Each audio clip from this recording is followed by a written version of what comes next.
स्वागत है दोस्तों एक और धमाकेदार एपिसोड में। आज की वीडियो में हम बात करेंगे बियॉन्ड द टाइम्स के चैप्टर्स 351 से 360 तक। भाई आज का एपिसोड नेक्स्ट लेवल होने वाला है, क्योंकि आज सिर्फ लड़ाई नहीं होगी, आज होगी एक deadly race. Sword sage court का रिक्रूटमेंट शुरू हो चुका है और हमारे शू चिंग और कैप्टन ने पूरे शहर को हिला के रख दिया है। लेकिन उससे पहले चलिए जल्दी से देख लेते हैं कि पिछले एपिसोड में क्या कांड हुआ था। पिछली वीडियो में हमने देखा कि शू चिंग अब पूरी तरह बदल चुका है। द ट्रांसफॉर्मेशन टैबू पॉइजन पिल खाने के बाद उसका तीसरा हेवनली पैलेस बन चुका है, जो गोल्डन नहीं बल्कि पिच ब्लैक है। ये पूरी तरह जहर से बना है। द हंगर जागने के बाद शू चिंग को एक ऐसी भूख लगती है जो खाने की नहीं बल्कि एनर्जी की है। उसकी नज़र शैडो और पेट्रिया गोल्डन वाजरा पर पड़ती है और उन्हें वो नाश्ते जैसे लगने लगते हैं। बड़ी मुश्किल से वो अपने आप को कंट्रोल करता है। न्यू पावर शू चिंग अब पॉइजन सॉवरेन बन चुका है। उसकी पॉइजन टेक्निक्स अब पहले से कहीं ज्यादा खतरनाक हो गई हैं। वो अब आम गोल्ड कोर कल्टीवेटर्स को बिना हथियार उठाए सिर्फ अपने जहर से मार सकता है। Journey to the north captain और शू चिंग सोर्ड सेज कोर्ट के हेडक्वार्टर्स एम्परर रिसीविंग प्रीफेक्चर की तरफ निकलते हैं। द फॉरबिडन ग्राउंड हाइस्ट रास्ते में वो इम्प्रिजन बाय द सोर्ड नाम के एक फॉरबिडन ग्राउंड से गुजरते हैं। वहां कैप्टन एक जायंट का फल चुरा लाता है, जिसे खाकर शू चिंग की आत्मा और भी ताकतवर हो जाती है। The shroud and the shadow captain ने जो श्राउड चुराई थी वो किसी भी डिफेंस को मक्खन की तरह काट सकती है। साथ ही शू चिंग अपनी शैडो के साथ फ्यूज होकर सुपर ह्यूमन फिजिकल स्ट्रेंथ पाता है। Arrival at the pillar northern tundra पहुंचकर उन्हें supreme beginning nether flight pillar दिखता है। रास्ते में उनका सामना सुप्रीम आर्बाइटर इनसाइडर सोसाइटी के जांग सिया यून से होता है। कैप्टन शो ऑफ करने आता है कि उसने 5 बैटल स्पिरिट सिंबल्स ढूंढे हैं, लेकिन जब शू चिंग अपने 30 सिंबल्स दिखाता है तो कैप्टन चुपचाप डिप्रेशन में चला जाता है। 3 दिन बाद हुआंग यीकुन एक येट स्लिप लाता है जो आर्च इमॉर्टल प्लम डाक का संदेश होता है। संदेश में वह शू चिंग को छेड़ते हुए लिखती है कि उसे उसके तोहफे और खत पसंद आए। वो चेन अर्नियो को फिलहाल नहीं छेड़ने का वादा करती है, लेकिन शू चिंग को अपने वादे याद रखने की चेतावनी देती है। वो चाहती है कि शू चिंग पिलर के पास डार्क सेरेनिटी सेक्ट के डिसाइपल्स की रक्षा करे। ये सुनकर शू चिंग समझ जाता है कि कैप्टन ने उसके नाम से खत भेजा था। गुस्से में वो अपनी डायरी में कैप्टन के नाम के आगे लगे सवालिया निशान को काट देता है, यानी अब उसे पूरी तरह यकीन हो गया कि इस शरारत के पीछे वही था। तो चलिए अब आज की कहानी शुरू करते हैं। 351 सुप्रीम बिगिनिंग नेदरफ्लाइट पिलर के आसपास लोगों का एक समुंदर था और कैप्टन इस वक्त उसी भीड़ को चीरते हुए आगे बढ़ने की कोशिश कर रहा था। पिछले 3 दिनों में उसने एनलाइटनमेंट हासिल करने की जितनी भी कोशिशें की थीं, सब बेकार गई थीं। उसे पक्का यकीन था कि ये सब उसकी खराब लोकेशन की वजह से हो रहा है। उसे पिलर के और करीब जाने की जरूरत थी, लेकिन इससे पहले कि वो कोई सही जगह ढूंढ पाता, अचानक उसे एक बहुत ही बुरी फीलिंग आई। मेरी इंट्यूशन कमाल की है, जरूर कुछ गड़बड़ है। कैप्टन वहीं रुक गया और पिछले कुछ वक्त में किए गए अपने सारे कामों को याद करने लगा। क्या गोस्ट एम्परर माउंटेन पर जो आंख मैंने छोड़ी थी वो पकड़ी गई, या फिर सुप्रीम आर्बिटर इमॉर्टल सोसाइटी में मेरे जासूसों का पता चल गया? क्या 3 स्पिरिट्स डाओ सप्रेसिंग माउंटेन पर छोड़ा हुआ मेरा क्लोन ढूंढ लिया गया? कहीं चर्च ऑफ डिपार्चर में मेरे एजेंट ने धोखा तो नहीं दे दिया? क्या फ्लेम फीनिक्स को पता चल गया कि मैं उसका घोंसला लूटने का प्लान बना रहा हूँ? या फिर फॉरबिडन बाय द ज़ॉम्बी में बैठा मेरा वो पुराना दुश्मन आखिरकार जाग गया? बहुत सोचने के बाद उसे एक बात याद आई। क्या आर्च इमॉर्टल प्लम डार्क ने कोई जवाब दिया है? अचानक कैप्टन के सर में तेज दर्द शुरू हो गया। उसे समझ नहीं आ रहा था कि असल मुसीबत क्या है, लेकिन उसके दिल में डर बढ़ता ही जा रहा था। आखिरकार वो बड़ी सावधानी से उस भीड़ से बाहर निकल आया। अपना ऑरा बदलने और चेहरे का हुलिया चेंज करने के बाद भी उसे चैन नहीं मिल रहा था, इसलिए वो पिलर से काफी दूर चला गया और वहां एक सुनसान टेंट किराए पर ले लिया। टेंट के अंदर बैठकर उसने दोबारा एनलाइटनमेंट ढूंढने की कोशिश की, लेकिन अजीब सा एहसास अभी भी नहीं जा रहा था। तो उसने अपने दोनों हाथों से एक खास मुद्रा बनाई और एक गुप्त जादू का इस्तेमाल करके अपने भेस को और भी पुख्ता कर लिया। कुछ देर बाद एक्सू क्विंग वहां पहुंचा। उसने पिलर के आसपास कैप्टन को ढूंढा, लेकिन उसका कोई निशान नहीं मिला। उसकी शैडो मदद कर सकती थी, लेकिन इलाका इतना बड़ा था कि हर जगह ढूंढना नामुमकिन था। जब तक एक्सू चिंग पूरे शहर का चक्कर ना लगाता, उसे ढूंढ पाना मुश्किल था। जब कुछ हाथ नहीं लगा तो एक्सू क्विंग वहां से चला गया। ऐसे ही कुछ दिन बीत गए और कोई घटना नहीं हुई। ये देखकर कैप्टन थोड़ा शांत हुआ। हालांकि उसने अपना भेस अभी भी बनाए रखा था, पर अब वो एनलाइटनमेंट पर ज्यादा ध्यान देने लगा था। लेकिन एक्सू चुंग ने हार नहीं मानी थी। वो भी लगातार कोशिश कर रहा था, जिसकी वजह से उसके सी ऑफ कॉन्शियसनेस में बैटल स्पिरिट के निशान उभरने लगे थे। साथ ही वो शहर में लगे अनगिनत टेंट्स को भी एक्सप्लोर कर रहा था, क्योंकि यहाँ कल्टिवेटर्स की तादाद बहुत ज्यादा थी। इसलिए यहाँ हर तरह के बाजार लगे हुए थे जहाँ लगभग सब कुछ बिकता था। कैप्टन को ढूंढते वक्त एक्सू किंग ने ऐसे कई बाजार देखे थे जहाँ से उसे कुछ जहरीले पौधे खरीदने का मौका मिला। जब भी वो बाहर निकलता, भेस बदलकर ही निकलता था। पिछले कुछ दिनों में एम्परर रिसीविंग प्रीफेक्चर के अलग अलग कोनों से आए चोजन डिसाइपल्स ने उसे कई चुनौतियां भेजी थीं। उसके यहाँ होने की खबर फैल चुकी थी। 8 सेक्ट कोएलिशन में वो अकेला शख्स था जिसे डाओ चाइल्ड जितनी सुविधाएं मिलती थीं, इसलिए कई सेक्ट्स में उसका नाम मशहूर था। आखिरकार उसके पास 2 लाइफ लैंप्स थीं, एक इंपीरियल क्लास टेक्निक थी और उसने मास्टर शेंगयून को मारा था। इसी वजह से इस जनरेशन के डिसाइपल्स के बीच उसे एक बड़ी ताकत माना जाता था। स्वॉर्ड सेज कोर्ट की भर्ती शुरू होने वाली थी और बहुत से लोगों को लगता था कि बड़े सेक्ट्स के चोजन डिसाइपल्स को हराकर वो सबका ध्यान अपनी तरफ खींच सकते हैं। इसलिए सिर्फ एक्सयू च्विंग ही नहीं, बल्कि कोएलिशन के बाकी चोजन और दूसरे बड़े सेक्ट्स के डिसाइपल्स को भी चैलेंजेस मिल रहे थे। सिर्फ एक ही इंसान था जिसे कोई चैलेंज नहीं मिला, और वो था सुप्रीम आर्बिटर इमॉर्टल सोसाइटी का डाओ चाइल्ड जांग सियून। उसे इस जनरेशन का सबसे बेहतरीन डिसाइपल माना जाता था। सबका कहना था कि उसके पास अभी से 6 पैलेस बैटल प्रावेस है। इतनी कम उम्र में ये मुकाम हासिल करने की वजह से सब उससे डरते थे और कोई उससे लड़ने की हिम्मत नहीं करता था। वैसे भी वो शहर में था ही नहीं। खबर थी कि वो टंड्रा के कठोर मौसम का फायदा उठाकर ट्रेनिंग करने गया है, क्योंकि ज्यादातर लोगों को लगता था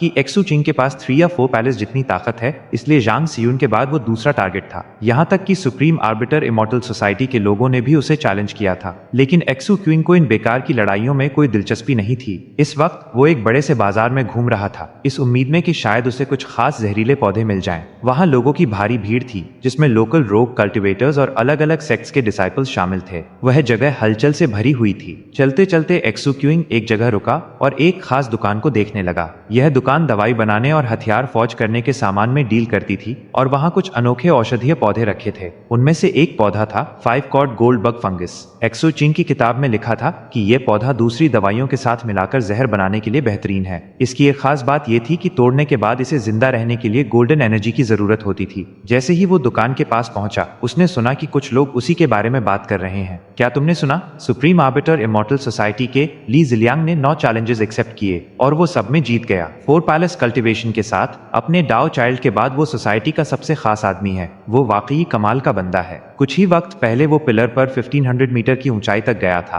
पर सुनने में आया है कि वो उसकी लिमिट नहीं है, बस पैदा गलत वक्त पर हुआ है। अगर जंग सियोन ना होता तो ली जिलियांग आज पक्का सुप्रीम आर्बिटर इमॉर्टल सोसाइटी का डाओ चाइल्ड होता। मैंने सुना है कि उसने 8 सेक्ट कोalition के क्वाजी डाओ चाइल्ड एक्सू च्विंग को 3 बार चैलेंज भेजा है। वो एक्सू च्विंग साफ तौर पर उससे डरता है। छोटी जगहों से आए लोग ऐसे ही होते हैं, वो अपना चेहरा दिखाने और लड़ने की हिम्मत ही नहीं करते। हर सेक्ट के लोग उसका मजाक उड़ा रहे हैं। एक्सू क्विंग ने बिना किसी भाव के पीछे मुड़कर देखा। वहां सुप्रीम आर्बिटर इमॉर्टल सोसाइटी के किसी छोटे सेक्ट के 3 डिसाइपल्स खड़े थे। उनमें से जो सबसे ताकतवर था वो फाउंडेशन एस्टैब्लिशमेंट लेवल पर था। एक्सू चिंग ने ऐसे बहुत से डिसाइपल्स देखे थे। इनकी कल्टिवेशन मामूली होती थी, लेकिन इन्हें बड़े एक्सपर्ट्स पर कमेंट करने में बड़ा मजा आता था। अपने से बेहतर लोगों की बुराई करके ही इन्हें लगता था कि ये भी कुछ हैं। उन तीनों के चेहरे देखने के बाद एक्सू क्विंग वापस दुकान की तरफ मुड़ा और उस फंगस को देखने लगा। दुकानदार एक गंजा कल्टिवेटर था जिसकी एक आंख गायब थी। उसकी बची हुई एक आंख में एक ठंडी सी चमक थी। जब उसने एक्सू क्विंग को ऊपर से नीचे तक देखा, पौधे को पैक करते हुए उसने कहा, इसके 2000 स्पिरिट स्टोन्स लगेंगे।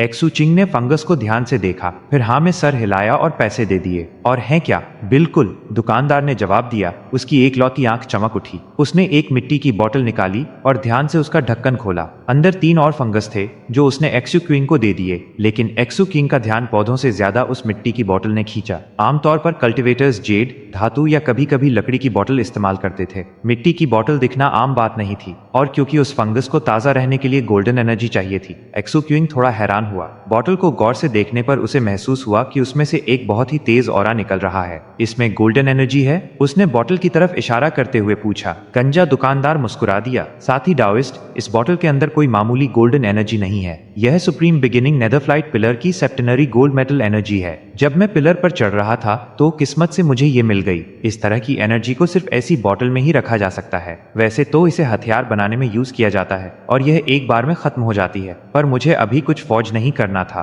तो मैं इसे फंगस को ताज़ा रखने के लिए यूज कर रहा था। खरीदना चाहते हो? महंगी है, 5 लाख स्पिरिट स्टोन्स। गंजे दुकानदार ने अपने होंठ चटकाए। उसे पक्का यकीन था कि एक्सयू क्विंग किसी बड़े सेक्ट का कल्टिवेटर है। आखिर उसने फंगस के लिए अच्छी खासी रकम चुकाई थी, तो पैसा तो उसके पास था ही। एक्सयू क्विंग ने एक पल के लिए सोचा। कैप्टन ने उसे पिलर की एनर्जीज के बारे में थोड़ा बताया था और उसे याद आया कि उसने सेप्टेनरी गोल्ड मेटल एनर्जी का नाम लिया था। उसे अपना लोहे का सरिया याद आ गया। थोड़ा सोचने के बाद उसने अपनी जेड स्लिप निकाली और नाटक किया जैसे वो किसी को वॉइस मैसेज भेज रहा हो और सुन रहा हो। फिर उसने कहा, मैंने पता किया है, ये एनर्जी इतनी भी नायाब नहीं है। मैं 50,000 दे सकता हूँ। लेना है तो लो, वरना रहने दो। गंजा दुकानदार असल में स्पिरिट स्टोन्स चाहता था ताकि वो अपनी कल्टीवेशन बढ़ाने के लिए दवाई खरीद सके और गोल्ड कोर लेवल तक पहुंच सके। उसे लगा था एक्सयू क्वीन के पास बहुत पैसा है, इसलिए उसने इतना बड़ा दाम बोला था। लेकिन एक्सयू क्वीन ने जो दाम लगाया वो उसे मजाक लगा। इससे पहले कि वो कुछ बोल पाता, एक्सयू क्वीन फिर बोला, मेरे पास एक पैलेस फॉर्मिंग पिल भी है। ये बोलते ही उसने एक बॉटल निकाली जिसमें वो गोली थी जो उसने गोल्ड कोर ब्रेक थ्रू के लिए खरीदी थी। उसे इसकी कभी जरूरत नहीं पड़ी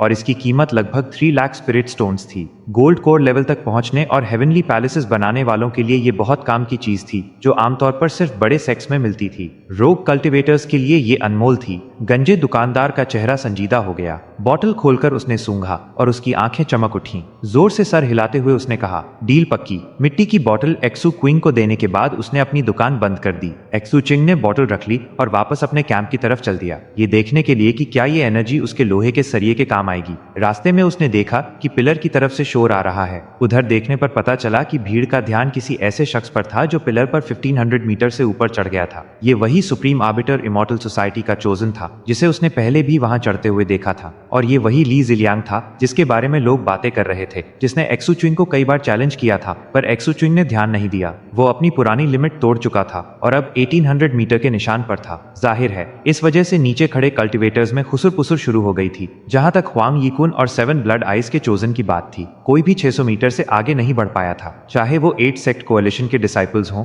या दूसरे सेक्ट्स के, ली जिलियांग ने सबको पीछे छोड़ दिया था और काफी नाम कमा लिया था। एक्सू किंग ने बिना पलक झपकाए नजरें फेर लीं। उसे ली जिलियांग से कोई लेना देना नहीं था। मार्केट से निकलकर वो 8 सेक्ट कोएलिशन के कैंप के पास पहुंचा ही था कि उसे एक डाओइस्ट ऑल्टर दिखाई दिया। शहर में ऐसे कई ऑल्टर्स थे। यह जगह सॉर्ट सेज कोर्ट ने बनाई थी जहां सॉर्ट सेजेस कभी कभी अलग अलग विषयों पर लेक्चर देते थे। ये लेक्चर मुफ्त नहीं थे क्योंकि सुनने वालों से उम्मीद की जाती थी कि वो लेक्चरर को कुछ स्पिरिट स्टोन्स देंगे। इस वक्त वहां कुछ दर्जन रोग कल्टिवेटर्स जमा थे और एक लेक्चर सुन रहे थे जो कल्टिवेशन पर नहीं बल्कि पौधों और वनस्पति के ज्ञान पर था। एक्सू चिंग को एक बूढ़ी थकी हुई आवाज सुनाई दी। नीला कमल सिरप, जिसे ब्लू लोटस सिरप भी कहते हैं, वाटर लिली की कलियों से निकलता है। यह एक खुशबूदार लिक्विड है जो एक खास गर्मी देने वाली तकनीक से बनता है। ये फेफड़ों को मजबूत करता है और आग वाली टेक्निक से होने वाली खूनी खांसी को रोकता है। गोल्डन ट्विस्ट ग्रास, जिसे ये भी कहते हैं। एक्सू चिंग वहीं जम गया। इन दोनों पौधों की जानकारी उसे बहुत जानी पहचानी लगी। असल में ये बिल्कुल वैसी ही थी जैसी उसकी अपनी classic of plants and vegetation की किताब में लिखी थी। शब्द बा शब्द हिलकर वो पलटा।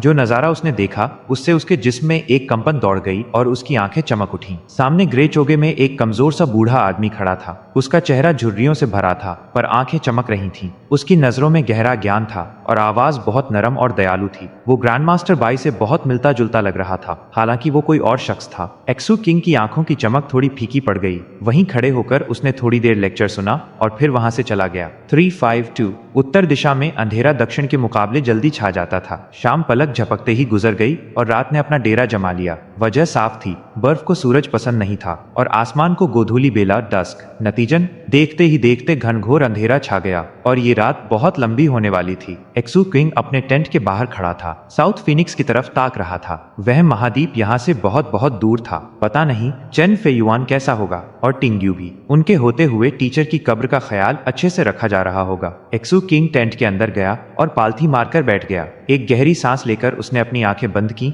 और अपने दिल को शांत किया। फिर उसने वही मिट्टी की बोतल निकाली। उम्मीद है ये काम करेगा। बोतल को बगल में रखकर उसने वो काले लोहे का सरिया निकाला जो इतने वक्त से उसका साथी था। वो उस सरिये के हर कोने और हर निशान से वाकिफ था। स्लम्स में उसके एक टीचर ने कहा था, लोग जितने बूढ़े होते जाते हैं उतने ही जज्बाती होते जाते हैं। एक्सू चिंग इस बात से पूरी तरह सहमत नहीं था। आखिर वो बूढ़ा नहीं था, फिर भी काफी जज्बाती था। चाहे वो इंसान हो या चीजें, अगर किसी ने मुसीबत में उसका साथ दिया हो तो वो उन्हें कभी नहीं भूलता था। थोड़ा इमोशनल होकर उसने उस सरिये को मिट्टी की बोतल में डाल दिया। फिर उसने अपनी सेंसेस को भी बोतल के अंदर भेजा ताकि अंदर क्या हो रहा है उस पर नजर रख सके। तुरंत ही उसे महसूस हुआ कि बोतल के अंदर गोल्डन एनर्जी की एक लहर उठ रही है। वो किसी धुंध की तरह सरिये के चारों तरफ घूम रही थी। कुछ एनर्जी सरिये के अंदर समा रही थी, लेकिन ज्यादातर उसकी सतह पर बह रही थी, उसे और मजबूत बना रही थी। यह प्रोसेस धीमा था। रात गुजर गई और सुबह की हल्की रोशनी आसमान में फैलने लगी। तब जाकर वो एनर्जी गायब हुई। सारी की सारी सरिये ने सोख ली थी। एक्सू किंग ने सरिये को बाहर निकाला और हाथ में लेकर ध्यान से देखा। एक एक इंच की जांच करने के बाद उसके चेहरे पर मुस्कान आ गई। सरिये पर जो बड़ी दरारें थीं, वो लगभग भर चुकी थीं। और सबसे बड़ी बात यह थी कि सरिये की क्वालिटी पहले से बेहतर हो गई थी। ऐसा लग रहा था जैसे इसे दोबारा फॉर्ज किया गया हो। जाहिर है इस मामले में पेट्रियार्क गोल्डन वज्रा वॉरियर से ज्यादा जानकारी किसी को नहीं थी। इसलिए एक्सू क्विंग ने उसे बुलाया और पेट्रियार्क ने काफी देर तक सरिये का मुआयना किया। मालिक, उसने पूरे विश्वास के साथ कहा, मैं बता सकता हूँ कि सरिये की क्वालिटी बदल गई है। ये बिल्कुल वैसा ही है जैसे कोई कल्टीवेटर ब्रेक थ्रू करता है। ठीक वैसा ही इस सरिये के साथ हुआ है। आगे चलकर यह एक कीमती खजाने से बदलकर एक जादुई हथियार, मैजिकल डिवाइस बन जाएगा। और जिस तरह मैंने इसे मॉडिफाई किया है, एक बार ये मैजिकल डिवाइस बन गया तो ये किसी भी स्पिरिट वेपन जितना ताकतवर होगा। बल्कि आप तो इसे अभी से स्पिरिट वेपन मान सकते हैं। इसे बस पकने के लिए थोड़ा वक्त चाहिए। एक्सू क्विंग ने सोच विचार करते हुए सर हिलाया। सेप्टेनरी गोल्ड मेटल एनर्जी महंगी थी, लेकिन और ज्यादा एनर्जी मिलना ही इस प्रोसेस को पूरा करने का सबसे तेज तरीका था। पर समस्या ये थी कि एक्सू क्विंग को यकीन नहीं था कि उसे खरीदने के लिए इतनी एनर्जी मिल भी पाएगी या नहीं। बेहतर होगा मैं खुद ही ढूंढ लूं। मैं भी सुप्रीम बिगिनिंग नेदरफ्लाइट पिलर पर चढ़ने की कोशिश कर सकता हूं। शायद वहां मुझे खुद ही कुछ सेप्टेनरी गोल्ड मेटल एनर्जी मिल जाए। फैसला करके उसने सरिया वापस रखा और ध्यान लगाने के लिए आंखें बंद कर लीं। जब सुबह का उजाला हुआ तो वो शहर के बाजारों में सेप्टेनरी गोल्ड मेटल एनर्जी ढूंढने निकल पड़ा। जैसा उसने सोचा था वही हुआ। सुप्रीम बिगिनिंग नेदरफ्लाइट पिलर की खास एनर्जीज मिल तो रही थी, पर बहुत कम मात्रा में। पूरा दिन ढूंढने के बाद भी वो सिर्फ 3 एनर्जी स्ट्रीम्स ही खरीद पाया। उसके हिसाब से अगर उसे सरिये को अगले लेवल पर ले जाना है तो कम से कम 30 स्ट्रीम्स की जरूरत होगी। इन्हीं ख्यालों में खोया वो वापस कैंप की तरफ चल दिया। रास्ते में वो उसी डाओइस्ट ऑल्टर के पास से गुजरा। पिछले दिन की तरह आज भी वही बूढ़ा आदमी वहां पौधों और वनस्पति के बारे में लेक्चर दे रहा था। नाइट कॉर्प्स मॉर्निंग ग्लोरी, जिसे जहरीली पहाड़ी रूट मॉडल भी कहते हैं, ये फीवरफ्यू वेन टर्टल डव क्रिसैंथेमम्स की जड़ और तने को कहते हैं। ये एक लकड़ी जैसी बेल वाइन होती है जो अंधेरी यिन टाइप पहाड़ियों की खाइयों में मिलती है, आमतौर पर ठंडे झरनों या घने जंगलों में। उसकी आवाज बहुत पुरानी और ज्ञानी लग रही थी। हालांकि आज ऑल्टर के पास कल के मुकाबले कम रोग कल्टीवेटर्स थे। मुश्किल से दर्जन भर लोग होंगे। एक्सू च्विंग ने थोड़ी देर लेक्चर सुना, फिर चला गया। इस बार उसने वहां एक स्पिरिट स्टोन छोड़ा। वक्त गुजरता गया। आधा महीना बीत गया। इस दौरान अलग अलग सेक्ट्स के ढेर सारे human disciples supreme beginning netherflight pillar पर पहुंचने लगे। नतीजन शहर में भीड़ और चहल पहल बढ़ गई। रोजाना ज्यादा से ज्यादा कल्टीवेटर्स पिलर पर चढ़ने की कोशिश कर रहे थे, लेकिन जो शख्स अभी भी पहले नंबर पर टिका हुआ था वो था सुप्रीम आर्बिटर इमॉर्टल सोसाइटी का ली जिलियांग। वो जल्द ही 2400 मीटर का आंकड़ा पार करने वाला था। जाहिर है जितना ऊपर कोई चढ़ता, आगे बढ़ना उतना ही मुश्किल होता जाता था। उसने कोalition को 3 और चैलेंजेस भेजे थे और वो सारे के सारे एक्सू क्विंग के लिए थे। एक्सू किंग ने उन्हें नजरअंदाज कर दिया। सेप्टेनरी गोल्ड मेटल एनर्जी ढूंढने के अलावा वो अपना ज्यादातर वक्त उसी डाओइस्ट ऑल्टर पर बिताता और फिर कैंप वापस आ जाता। फिलहाल उसका यही रूटीन था। धीरे धीरे उस बूढ़े आदमी ने दवाई बनाने, पिल कंकॉक्टिंग पर लेक्चर देना शुरू किया, जिसके बाद एक्सू चिंग वहां पूरा वक्त बैठने लगा। ग्रैंड मास्टर बाई ने सिर्फ पौधों और वनस्पति पर जोर दिया था। उन्होंने एक्सू क्विंग को पिल कंकॉक्टिंग के बारे में ज्यादा नहीं सिखाया था। इस मामले में एक्सू च्विंग ने ज्यादातर खुद ही सीखा था, गलती कर करके। हालांकि उसे थोड़ी सफलता मिली थी, पर उसे लगता था कि यह उसका कमजोर पक्ष है। वह बड़े ध्यान से लेक्चर्स सुनता। आजकल उसका दिमाग काफी साफ रहता था, लेकिन कभी कभी वो स्कैवेंजर बेस कैंप के पुराने दिनों में खो जाता। उसे अब पहले से ज्यादा महसूस हो रहा था कि वो साधारण सा दिखने वाला बूढ़ा आदमी एल्केमी की दुनिया का कोई बड़ा खिलाड़ी है, क्योंकि अक्सर उसकी एक ही बात एक्सू क्विंग को नए और गहरे ज्ञान का दरवाजा खोल देती थी। अल्केमी में यिन यांग के सिद्धांतों का इस्तेमाल सिर्फ शुरुआत है। अल्केमी का रास्ता बहुत गहरा और विशाल है। आज तक इंसानों ने 6000 तरह की दवाई बनाने की तकनीकें ईजाद की हैं। मैं उनमें से किसी भी तकनीक को सबसे ऊपर नहीं मानता। वजह यह है कि वो सिर्फ अल्केमी का बाहरी रूप है। दूसरे शब्दों में वो तुम्हें सिर्फ यिन यांग के नियम सिखा सकती हैं। असली हुनर दवाई बनाने या रिफाइन करने में नहीं, बल्कि पौधों और वनस्पति का सही इस्तेमाल करने में है। तुम सब ये याद रखना, रास्ते तो हजारों हैं, पर मंजिल डाओ एक ही है। इसलिए अल्केमी में महारत तुम्हारी नींव, फाउंडेशन पर निर्भर करती है। अगर नींव मजबूत है तो तुम एक्सपेरिमेंट करके अपने लिए सबसे सही तरीका ढूंढ सकते हो। आखिर आखिर में सबसे बेहतर यही है कि सबसे सरल तरीके अपनाए जाएं और उन्हें मिलाकर कुछ असरदार बनाया जाए। मेरी नज़र में कंकॉक्टिंग और रिफाइनिंग बस पौधों के बेहतरीन गुणों और उनके मेल को बाहर लाने के तरीके हैं। ये सब हुनर की बातें हैं, लेकिन मैं चाहता हूं कि जो कल्टीवेटर्स मुझसे अल्केमी सीख रहे हैं वो सतह के नीचे छुपी सच्चाई को समझें। यही लंबी सफलता पाने का असली रास्ता है। एक्सू चेंग मंत्रमुग्ध होकर सुन रहा था और एक पल के लिए उसकी आंखों में वो बूढ़ा आदमी ग्रैंड मास्टर बाई बन गया। वो सीधा बैठा और बड़े ध्यान से सुनने लगा। जैसे जैसे वो सुनता गया उसे अल्केमी और पौधों की गहरी समझ आने लगी। इसमें कोई शक नहीं था कि इस वजह से उसका हुनर निखरता जा रहा था। और तो और उसे अब एहसास हुआ कि उसके पास आगे बढ़ने का एक पूरा सिस्टम है। उसकी नींव ग्रैंड मास्टर बाई ने रखी थी जो बेहद मजबूत थी। उसके बाद का सफर उसने खुद तय किया था। गलतियों और कोशिशों के जरिए उसने उस नींव पर इमारत खड़ी की थी, खासकर जहर पॉइजन के रास्ते पर फोकस करके। इसलिए उसका अल्केमी का सिस्टम कभी बिखरा नहीं। इस बूढ़े आदमी के लेक्चर सुनकर उसे घास फूस हटाकर फूलों को संभालने में मदद मिली थी। अब उसके पास आगे बढ़ने की एक साफ दिशा थी। ये बिल्कुल वैसा ही था जैसे मास्टर सेवेंथ ने उसे गोस्ट एम्पर माउंटेन पर एनलाइटनमेंट लेने ले जाते वक्त कहा था।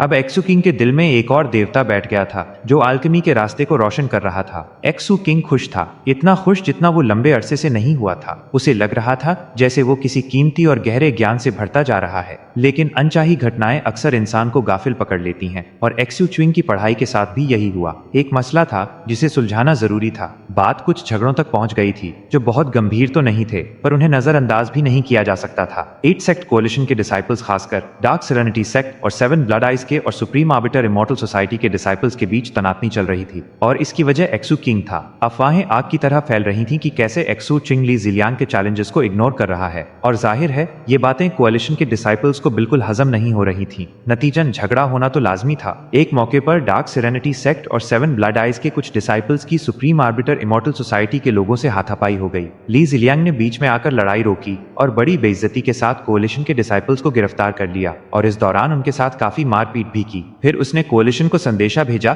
कि वो गिरफ्तार डिसाइपल्स को तभी छोड़ेगा जब एक्सू क्विंग खुद आकर उससे माफी मांगे। साफ था कि ये एक्सू क्विंग को बाहर निकालने की एक चाल थी। खबर तेजी से फैल गई। जैसे ही दूसरे सेक्ट्स के डिसाइपल्स को इस बात का पता चला, ये उस दिन की सबसे बड़ी खबर बन गई। आखिरकार एक्सू क्विंग ने अब तक ली जिलियांग के सारे चैलेंजेस ठुकरा दिए थे। जो लोग एक्सू क्विंग को नहीं जानते थे उन्हें लगा कि वो डर गया है और अब हर कोई यही सोच रहा था कि ली जिलियांग की इस हरकत पर एक्सू किंग क्या करेगा। क्या वो भाग जाएगा? कितना परेशान करते हैं? एक्सू क्विंग ने माथे पर शिकन लाते हुए बुदबुदाया। जाहिर है वो कोalition के डिसाइपल्स से नहीं बल्कि ली जिलियांग से चिढ़ा हुआ था। साफ दिख रहा था कि ली जिलियांग अपनी ताकत का दिखावा कर रहा है ताकि वो सॉर्ड सेजेस की नजरों में आ सके। प्लान बुरा नहीं था, लेकिन लोगों को गिरफ्तार करना और मारना पीटना कुछ ज्यादा ही हो गया था। और जब कोई इस तरह हद पार करता है तो इसका मतलब है कि कुछ तो अजीब पक रहा है। एक्सू क्विंग ने काफी देर तक सोचा कि वो अजीब बात क्या हो सकती है। मिसाल के तौर पर, क्या ली जिलियांग ने उसे इतनी बार चैलेंज इसलिए किया क्योंकि उसका कोई छुपा हुआ मकसद था? उसके लापरवाह रवैये को देखकर ऐसा नहीं लगता था कि कोई गहरी साजिश चल रही है। वह बस एक्सू किंग को लड़ने पर मजबूर कर रहा था और क्योंकि ये मौत की लड़ाई नहीं थी, एक्सू चिंग यही अंदाजा लगा सकता था कि ली जिलियांग उसे परखना चाहता है, देखना चाहता है कि उसमें कितना दम है। चाहे स्लम्स हो, स्कैवेंजर बेस कैंप हो या फिर 7 ब्लड आइज के शुरुआती दिन, एक्सू चिंग का धमकियों से निपटने का बस एक ही तरीका था और वो ये कि दुश्मन को दोबारा धमकी देने का मौका ही न मिले। वो पहली बार में ही किस्सा खत्म कर देता था। उसे सबसे ज्यादा नफरत इस बात से थी कि लड़ाई बिना दुश्मन को मारे खत्म करनी पड़े। आखिर ये सीधी सी बात थी, जो दुश्मन उससे लड़कर जिंदा बच जाएगा वो पहले से ज्यादा नफरत करेगा और एक बड़ी दुश्मनी पैदा हो जाएगी। और अगर वो दुश्मन ताकतवर होता गया तो आगे चलकर बड़ी मुसीबत बन सकता है। इसलिए एक्सू किंग ने अपनी ट्रांसमिशन जेड स्लिप निकाली और सर ब्लड स्मेल्टर को मैसेज भेजा। Patriarch, supreme beginning netherflight pillar के आसपास किसी कल्टिवेटर को मारना मना है। क्या आसपास का मतलब पूरा इलाका है या सिर्फ नेदरफ्लाइट सिटी? थोड़ी देर खामोशी रही, फिर पेट्रियार्क का जवाब आया, सिर्फ शहर। देख लड़के, तू छोड़ो, जो करना है करो। एक्सू क्विंग ने हाँ में सर हिलाया। उसने डाओइस्ट ऑल्टर पर लेक्चर दे रहे उस बूढ़े आदमी को आदर से प्रणाम किया। हालांकि वो जानता था कि बूढ़े ने नोटिस नहीं किया होगा। वो बस लेक्चर देते थे, आसपास क्या हो रहा है उस पर ध्यान नहीं देते थे। फिर भी एक्सू चिंग तमीज का पक्का था। इज्जत देने के बाद वो बिजली की तेजी से आसमान में उड़ गया। शहर से बाहर निकलते ही वो हवा में रुका और अपनी आवाज गूंजाई, ली जिलियांग, मैं तुम्हें मौत की लड़ाई, लाइफ एंड डेथ बैटल का चैलेंज देता हूँ। क्या तुम तैयार हो? उसकी बात सुनते ही शहर के कल्टिवेटर्स में हंगामा मच गया। 353 एक्सू चिंग के शब्द पूरे शहर में किसी गरजती हुई बिजली की तरह गूंज उठे। जिन कल्टिवेटर कल्टिवेटर्स ने भी सुना वो कांप उठे, खासकर दूसरे छोटे मोटे सेक्ट्स के डिसाइपल्स। यहाँ मौत की लड़ाई हुए एक लंबा अरसा बीत चुका था। चैलेंजेस तो आम बात थी और उन्हें झेला भी जाता था। आखिर जब इतने सारे चोजन एक जगह इकट्ठा होंगे तो तकरार और ऊंच नीच का मसला तो होना ही था। ऊपर से सॉर्ड सेज कोड के नियम ऐसे थे कि ड्यूल्स होना लाजमी था। लगभग हर सेक्ट ने या तो चैलेंज दिया था या रिसीव किया था, लेकिन स्वॉर्ड सेज कोड के रिक्रूटिंग इवेंट की पूर्व संध्या पर आज तक कोई मौत की लड़ाई नहीं हुई थी। इसलिए एक्सू क्विंग की बात सबके लिए एक बड़ा झटका थी। कोई सपने में भी नहीं सोच सकता था कि एक्सू क्विंग, जिसने इतने सारे चैलेंजेस ठुकरा दिए थे और जिसे सब कमजोर समझ रहे थे, वो ऐसी खूनी बात करेगा। ये सबकी उम्मीदों से परे था। बंदा बड़ा खतरनाक है। क्या वो ऐसा इंसान है जो बिना वजह हाथ पैर नहीं चलाता, पर जब लड़ता है तो सीधा जान लेने के लिए? मैं सोच ही रहा था कि एक्सू किंग जैसा क्वाजी डाओ चाइल्ड इतना कमजोर कैसे हो सकता है। पता चला कि उसमें दम है। अभी कुछ कहना मुश्किल है। बस उम्मीद है एक्सू चिंग खुदकुशी करने नहीं जा रहा। ली जिलियांग कोई मामूली दुश्मन नहीं है। शहर में खुसर पुसर शुरू हो चुकी थी। ढेर सारे कल्टिवेटर्स हवा में उड़कर सुप्रीम आर्बिटर इमॉर्टल सोसाइटी के कैंप की तरफ देखने लगे। हर कोई देखना चाहता था कि ली जिलियांग इस चैलेंज का क्या जवाब देगा। इसमें 8 सेक्ट कोएलिशन के डिसाइपल्स भी शामिल थे। वो बाकी लोगों के मुकाबले एक्सू चिंग को बेहतर जानते थे, इसलिए वो बिल्कुल भी फिक्रमंद नहीं थे। खासकर 7 ब्लड आइज के डिसाइपल्स तो बिल्कुल निश्चिंत थे। ज्यादा से ज्यादा लोग अब सुप्रीम आर्बिटर इमॉर्टल सोसाइटी की तरफ देख रहे थे। सबको ली जिलियांग के जवाब का इंतजार था। यहाँ तक कि पिलर पर चढ़ने वाले लोग भी रुक गए, ये देखने के लिए कि आगे क्या होगा। कहना गलत नहीं होगा कि पलक झपकते ही एक्सू चिंग की बातों ने सबका ध्यान अपनी तरफ खींच लिया था। 8 सेक्ट कोएलिशन में एक्सू चिंग अकेला ऐसा शख्स था जिसे डाओ चाइल्ड जितनी सुविधाएं मिलती थी, इसलिए उसका रुतबा बहुत खास था। ली जिलियांग का भी यही हाल था। भले ही वो सुप्रीम आर्बिटर का डाओ चाइल्ड नहीं था, पर वो काफी मशहूर था। हाल ही में उसने 10 से ज्यादा चैलेंजेस देकर और उन्हें आसानी से जीतकर बड़ा हंगामा मचा दिया था। उसके पास 4 पैलेस बैटल प्रोवेस थी और वो पिलर पर चढ़ने वालों में सबसे आगे बना हुआ था। कुछ सॉर्ड सेजेस भी उस पर खास नजर रख रहे थे। जाहिर है उसके और एक्सू क्यूइंग के बीच की लड़ाई कोई छोटी मोटी बात नहीं होने वाली थी। जैसे जैसे लोगों की नजरें सुप्रीम आर्बिटर इमॉर्टल सोसाइटी के कैंप पर टिकती गईं, वहां ली जिलियांग मौजूद था। उसका चेहरा शांत था, लेकिन आंखों में ठंडक थी। इस वक्त वो हिचकिचा रहा था। आम लोग एक्सू चिंग के बारे में ज्यादा नहीं जानते थे, पर ली जिलियांग ने उसकी जांच पड़ताल की थी और वो जानता था कि एक्सू चिंग उतना सीधा नहीं है जितना दिखता है। अगर ये मौत की लड़ाई ना होती तो वो बिना हिचकिचाए हाँ कर देता। बिना मौत के डर के वो खुलकर लड़ने को तैयार था। और तो और उसे अपनी जीत का पूरा भरोसा था। वो जानता था कि एक्सू चिंग से लड़ने पर सबकी नजरें उस पर होंगी। कोएलिशन में एक्सू चिंग के रुतबे को देखते हुए अगर ली जिलियांग जीत गया तो एक्सू चिंग के लिए ये बहुत बड़ा झटका होगा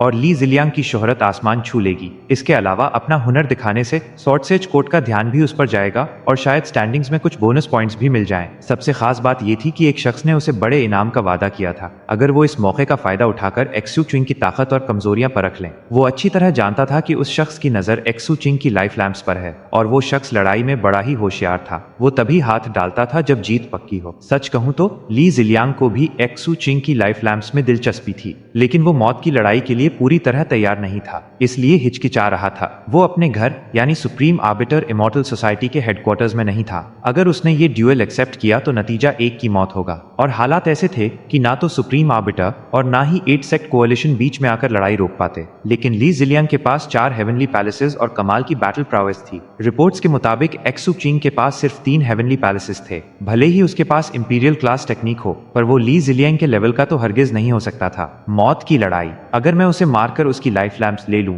तो 8 सेक्ट कोएलिशन कुछ नहीं कर पाएगी। पर एक्सू चिंग ने खुद चैलेंज दिया है, मतलब उसे अपनी जीत का पूरा यकीन है। कहना मुश्किल है कि ये लड़ाई किस करवट बैठेगी। ली जिलियांग बेवकूफ नहीं था। उसने हर पहलू से हालात का जायजा ले लिया था, लेकिन अब वो शेर की सवारी कर रहा था। उतरना मुश्किल था। उसने खुद ही कई बार चैलेंज दिया था। अगर अब वो पीछे हटता तो उसकी नाक कट जाती और हाल ही में कमाई सारी इज्जत मिट्टी में मिल जाती। हालांकि इसमें थोड़ा जोखिम है, पर यह एक अच्छा मौका भी है। वैसे भी मेरे पास एक तुरुप का इक्का है। उस पागल जैंग सियों के अलावा आज तक कोई मेरे इस इक्का का तोड़ नहीं ढूंढ पाया। ली जिलियांग फैसला लेने में वक्त लगा रहा था और शहर में शोर बढ़ता जा रहा था। आखिरकार हवा के साथ कुछ आवाजें ली जिलियांग तक पहुंची और उसकी आंखों में कातिलाना चमक आ गई। अब वो और देर नहीं कर सकता था। ठंडी हंसी हंसते हुए वो बोला, मरना ही चाहते हो ना एक्सू चिंग, तो फिर मुझे मत कोसना। वो हवा में ऊपर उड़ गया और शहर के अनगिनत कल्टिवेटर्स की नजरों का मरकज बन गया। भीड़ देखती रह गई जब ली जिलियांग रोशनी की एक किरण बनकर शहर के बाहर खड़े एक्सू चिंग की तरफ लपका। एक्सू किंग ने बैंगनी वायलेट कपड़े पहने थे।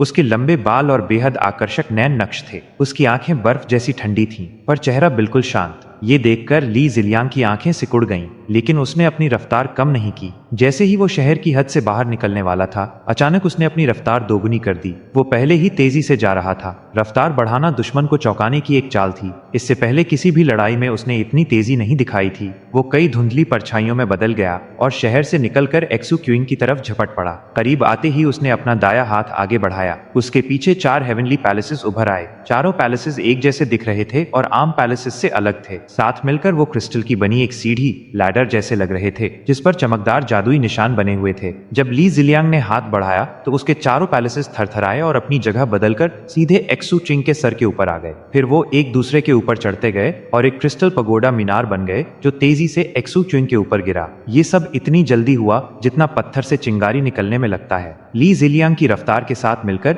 ये वाकई एक खतरनाक हमला था। जैसे ही हेवनली पैलेसेस नीचे गिरे, ली जिलियांग ने डिवाइन विल के जरिए एक्सुचिंग को एक मैसेज भेजा जो सिर्फ एक्सुचिंग ही सुन सकता था। मैं तुम्हें कब से ढूंढ रहा था एक्सुकिंग, क्या तुम्हें वो पुरानी दुश्मनी याद है? एक्सुकिंग ने इन शब्दों पर कोई ध्यान नहीं दिया। वो इस शख्स को नहीं पहचानता था और उसे यकीन था कि वो कभी मिले नहीं हैं। जिससे भी उसकी दुश्मनी होती, उसका नाम उसकी बैम्बू स्लिप पर जरूर होता। इसलिए उसने अपना सारा ध्यान उन 4 हेवनली पैलेसेस पर लगाया जो पूरी ताकत से उस पर गिर रहे थे। गड़गड़ाहट की आवाजें गूंज उठीं जब वो पगोडा एक्सुक्विंग के ऊपर गिरा। उसकी सतह पर बिजली कड़क रही थी जो उसे जमीन से जोड़ रही थी और तेजी से नीचे खींच रही थी। लेकिन इससे पहले कि वो ज्यादा नीचे जा पाता, अचानक वो झटके के साथ रुक गया, थरथराने लगा और एक कान फाड़ू शोर मचने लगा। फिर वो पगोडा टूटने लगा और टुकड़े टुकड़े होकर जमीन पर गिरने लगा। एक्सुचिंग दिखाई दिया, एक विशाल समुंदर और 9 बड़ी लहरों से घिरा हुआ। जैसे ही लहरें फैली, वो पानी के बीच किसी समुद्री देवता जैसा लगने लगा। फिर एक तीखी चीख गूंजी और उसके पीछे समुंदर से एक गोल्डन क्रो निकला जिसने चारों तरफ सुनहरी रोशनी फैला दी। उस रोशनी के बीच वो क्रो काला था और उसकी 19 रंग बिरंगी पूंछें किसी जलते हुए पंखे की तरह फैल गई थीं। ली जिलियांग के चेहरे का रंग उड़ गया। वो जानता था कि एक्सुचिंग ताकतवर है, लेकिन अभी जब उसने हमला किया तब उसे अंदाजा हुआ कि एक्सुचिंग के पास कितनी भयंकर ताकत है। सच कहूं तो ये उसे 4 पैलेस पावर नहीं बल्कि 5 पैलेस जैसी ताकत लग रही थी। लानत है, मेरा विल इम्प्लांटेशन उस पर काम क्यों नहीं किया? अभी वो एक्सुकिंग को आंक ही रहा था कि एक्सुकिंग ने हमला बोल दिया। लहरें ली जिलियांग की तरफ दौड़ी और उनके पीछे गोल्डन क्रो अपने पंख फैलाए हुए लपका। ली जिलियांग की पुतलियां सिकुड़ गईं। पीछे हटते हुए उसने दोनों हाथों से एक मुद्रा बनाई, immortal magic true spirit ice spears. उसके आसपास ढेर सारे बर्फ के भाले स्पीयर्स बन गए जो क्रिस्टल की तरह चमक रहे थे। वो एक्सुकिंग का रास्ता रोकने के लिए उसकी तरफ उड़े, लेकिन गोल्डन क्रो ने तुरंत ही उनका नामो निशान मिटा दिया। Immortal magic inflammatory omen. तुरंत ही उसके चारों तरफ आग का एक समुंदर बन गया जो एक आग के हाथ में बदल गया। वो एक्सुचिंग को रोकने के लिए आगे बढ़ा, लेकिन गुस्सैल लहरों ने उसे जल्दी ही तबाह कर दिया। Immortal magic 4 palaces divination trigram. टूटे हुए हेवनली पैलेसेस के टुकड़े धुंधले हुए, फिर वापस जुड़कर 4 पैलेसेस बन गए। इस बार 2 आगे और 2 पीछे थे। ये एक आधे अधूरे डिविनेशन ट्राइग्राम जैसा लग रहा था जिसने एक्सुक्विंग का रास्ता रोक लिया, और ऐसा लग रहा था जैसे वो उसे एनालाइज कर रहा हो और उसकी जानकारी निकाल रहा हो। लेकिन बात यहीं खत्म नहीं हुई। ली जिलियांग ने हाथ हिलाया जिससे एक्सुकिंग के नीचे एक बड़ा सा आईना आ गया। ये नकली इल्यूजरी था और इसमें अनगिनत परछाइयां थीं जिन्हें साफ देख पाना नामुमकिन था। इसमें एक अजीब सी ताकत थी जो नजरों को अपनी तरफ खींचती थी। आईने में परछाइयां जितनी धुंधली थीं, देखने की तलब उतनी ही बढ़ती थी। अगले ही पल ली जिलियांग के दाएं हाथ ने एक मुद्रा बनाई, जैसे वो एक्सुचिंग के बारे में कुछ पता लगाने की कोशिश कर रहा हो। अचानक आईने की वो धुंधली परछाइयां बिल्कुल साफ हो गईं। उधर एक्सुकिंग ने हेवनली पैलेसेस को तोड़ फोड़ दिया। जैसे ही उसने ऐसा किया, ली जिलियांग का चेहरा उतर गया और मुंह से खून का फवारा छूट पड़ा। उसके चेहरे पर हैरानी छा गई। उसने हांफते हुए डिवाइन विल से कहा, मुझे पता चल गया तुम मुझे क्यों नहीं पहचान रहे। यकीन नहीं होता उन्होंने तुम्हारे साथ ऐसा किया जैसे उसने कोई भूत देख लिया हो। वो घूमकर पूरी ताकत से भागा। एक्सुचिंग का चेहरा शांत रहा और अचानक उसने हाथ बढ़ाकर कुछ पकड़ा। हैरानी की बात यह थी कि उसने भागते हुए ली जिलियांग की तरफ हाथ नहीं बढ़ाया बल्कि अपने पीछे हाथ बढ़ाया। 354। एक्सुकिंग की आंखों में बर्फ जैसी ठंडक घूम रही थी। उसने अपने पीछे एक परछाई जैसे दिखने वाले शख्स को गले से पकड़ा और घसीटकर रोशनी में ले आया। वो शख्स छूटने के लिए हाथ पैर मार रहा था, लेकिन सब बेकार था। जब उसका चेहरा साफ दिखाई दिया तो पता चला कि वो ली जिलियांग था, लेकिन उसका चेहरा काला पड़ता जा रहा था, जैसे उसे किसी ने जहर दिया हो। जिस पल एक्सुकिंग ने उसे छुआ था, जहर ने अपना असर दिखाना शुरू कर दिया था और वो सड़ने लगा था। इसी दौरान भागता हुआ ली जिलियांग धुंधला हो गया और फिर गायब हो गया। असली ली जिलियांग तड़प रहा था, उसके चेहरे पर हैरानी साफ दिख रही थी। तुम्हें कैसे पता चला कि मैं यहाँ हूँ? ये नामुमकिन है। ऊपर से तुम्हारे दिमाग में जरा सा भी शक पैदा नहीं हुआ। आखिर तुमने ऐसा क्या झेला है जिसने तुम्हें इतनी खतरनाक इच्छा शक्ति, विल पावर दी है? ली जिलियांग ने आज तक जिन दुश्मनों पर ये चाल चली थी, सबने वही गलती की थी। वो भागने वाले नकली ली जिलियांग के पीछे दौड़े थे उसे मारने के लिए। आखिरकार हर किसी के पास राज होते हैं जो वो छुपाना चाहते हैं। उसकी कही हर बात दुश्मन के मन में शक और डर पैदा करने के लिए बनी थी। आमतौर पर लोग उन बातों में उलझ जाते और नकली ली जिलियांग का पीछा करने लगते। यही तो उसका मकसद था। ली जिलियांग के पास जानकारी निकालने की कोई खास ताकत नहीं थी, ना ही उसके पास कोई डिविनेशन मैजिक था, लेकिन सुप्रीम आर्बिटर इमॉर्टल सोसाइटी की गुप्त तकनीकें विल डोमेन्स पर आधारित थीं। भले ही उसने अभी पूरी तरह से विल डोमेन कल्टिवेट नहीं किया था, पर वो विल कन्वर्जेंस के लेवल तक पहुंच चुका था। विल कन्वर्जेंस का मतलब सिर्फ आम इच्छा शक्ति नहीं था। विल शब्द में कई जज्बात छुपे थे। खासकर ली जिलियांग शक की इच्छा, विल ऑफ सस्पिशन, कल्टिवेट करता था। लड़ाई के दौरान वो दुश्मन के दिल में शक का बीज बो देता था। उस शक का फायदा उठाना उसका तुरुप का इक्का था, जिससे दुश्मन की आत्मा खुद ही टूटने लगती थी। इस तरीके से उसने कई दुश्मनों को मारा था और डाओ चाइल्ड जांग सियून को छोड़कर ये हर किसी पर काम कर गया था। उसे लगा था कि इस लड़ाई में भी ये काम करेगा। उसे बस एक्सू चिंग के दिमाग को भटकाना था और फिर उस पर एक जानलेवा हमला करना था। एक बार एक्सू क्विंग उसके क्लोन के पीछे भागता, वो छुपकर हमला करता और किस्सा खत्म कर देता। लेकिन आज उसे दूसरी बार हार का सामना करना पड़ा। पहली बार जब वो हारा था तो वो जिंदा बच गया था, लेकिन दूसरी बार किस्मत इतनी मेहरबान नहीं थी। एक्सू चिंग को अपने दुश्मनों को सफाई देना पसंद नहीं था। जैसे जैसे ली जिलियांग सड़ता जा रहा था, एक्सू चिंग का हाथ ट्रांसपेरेंट हो गया और उसने सीधा ली जिलियांग के हेवनली पैलेसेस के अंदर हाथ डाल दिया, मुट्ठी बंद की और 4 चमकदार क्रिस्टलीन गोल्ड कोर्स खींचकर बाहर निकाल लिए। दर्दनाक चीखें गूंज उठीं और मौत के उस आखिरी पल में ली जिलियांग की आंखों में मायूसी छा गई। किसी ने मुझसे तुम्हें परखने के लिए कहा था, वो चिल्लाया, इसलिए मैंने तुम्हें चैलेंज किया। मुझे मत मारो एक्सू चिंग, अगर तुम मुझे जाने दोगे तो मैं बता सकता हूँ कि वो कौन। एक्सू चिंग के बाएं हाथ में एक खंजर आ गया। उसने बिना रुके ली जिलियांग का गला काट दिया। गर्म खून का फव्वारा छूटा और उसके कपड़ों और नीचे पड़ी बर्फ पर बिखर गया। ली जिलियांग ने तड़पते हुए अपने गले पर हाथ रखा और एक्सू किंग को हैरानी से देखा। उसे समझ नहीं आ रहा था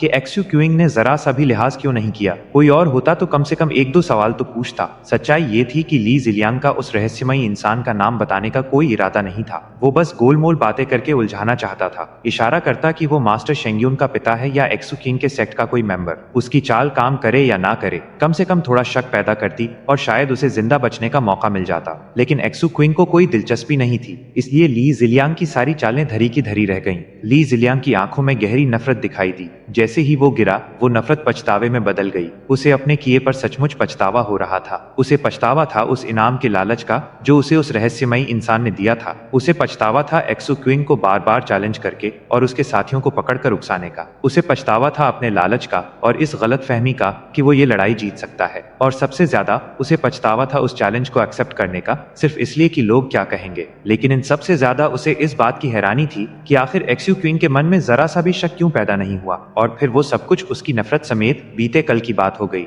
आसमान और जमीन अंधेरे में डूब गए, जैसे किसी ने कफन ओढ़ दिया हो। शहर के बाहर सब कुछ शांत और सुनसान था। बर्फ के फाहे गिर रहे थे उसकी लाश और बिखरे हुए खून पर। जल्द ही खून दिखना बंद हो गया, सिर्फ ली जिलियांग की बेजान लाश नजर आ रही थी। एक्सू किंग का चेहरा बिल्कुल शांत था। मरने से पहले ली जिलियांग ने जो कुछ कहा था वो उसने सुना था, लेकिन वो जानता था कि ऐसे वक्त में कही गई बातों में सच और झूठ दोनों मिला होता है। शायद ये सच था कि किसी और ने ली जिलियांग को वो चैलेंजेस देने के लिए उकसाया था। ये एक्सू च्विंग के पहले के अंदाजों से मेल खाता था, लेकिन एक्सू च्विंग को यकीन नहीं था कि ली जिलियांग सच बताता कि वो कौन था। आखिरकार एक्सू क्विंग आसानी से लोगों पर भरोसा नहीं करता था, वो सिर्फ खुद पर भरोसा करता था। हो सकता है कि जिसने भी ली जिलियांग को ये काम दिया था वो कोई ऐसा हो जिसे ली जिलियांग ना नहीं कह सकता था। इसका मतलब ये था कि अगर ली जिलियांग सच बता भी देता तब भी वो मारा जाता और शायद बहुत बुरी मौत। इसलिए ली जिलियांग ने जरूर कोई झूठा नाम लिया होता। जहां तक एक्सू चिंग का सवाल था, एक झूठे नाम की कीमत एक जिंदगी के बराबर नहीं थी। एक्सू किंग ऐसा ही था और वो ऐसे ही काम करता था। अगर वो खतरे में होता और खतरे की असली वजह नहीं ढूंढ पाता तो अपने पीछे भेजे गए प्यादों को बेरहमी से मार देना एक अच्छा तरीका था दुश्मन को चेतावनी देने का। असल में जिस सवाल के साथ ली जिलियांग मरा था उसका जवाब बहुत सीधा था। एक्सू चिंग को ली जिलियांग पर भरोसा नहीं था। उसे भरोसा था खुद पर, अपनी समझ पर और अपनी याददाश्त पर। मैं तुम्हें कब से ढूंढ रहा था एक्सू क्विंग, क्या तुम्हें वो पुरानी दुश्मनी याद है? ली जिलियांग ने यही कहा था। बेचारा ली जिलियांग ये नहीं जानता था कि एक्सू चिंग अपनी दुश्मनियों का हिसाब एक बैम्बू स्लिप पर रखता है। नतीजन ये नामुमकिन था कि वो किसी ऐसे शख्स को भूल जाए जिससे उसकी दुश्मनी हो। मुझे पता चल गया तुम मुझे क्यों नहीं पहचान रहे। यकीन नहीं होता उन्होंने तुम्हारे साथ ऐसा किया। ली जिलियांग की दूसरी बात का एक्सू क्विंग पर असर होने की संभावना और भी कम थी। आखिर वो अपनी असली ताकत और राज छुपाने में माहिर था, इसलिए उसे अपने राजों पर पूरा भरोसा था। जब तक दुश्मन कोई बहुत ही स्पेसिफिक बात ना बोल दे, उसे कोई फर्क नहीं पड़ने वाला था। अंत में बात ये नहीं थी कि ली जिलियांग की विल इम्प्लांटेशन तकनीक कमजोर थी, बल्कि वो एक्सू च्विंग को समझ ही नहीं पाया था। इसलिए उसके दिमाग में घुसने का कोई तरीका काम नहीं आया। सिर्फ दिखावा,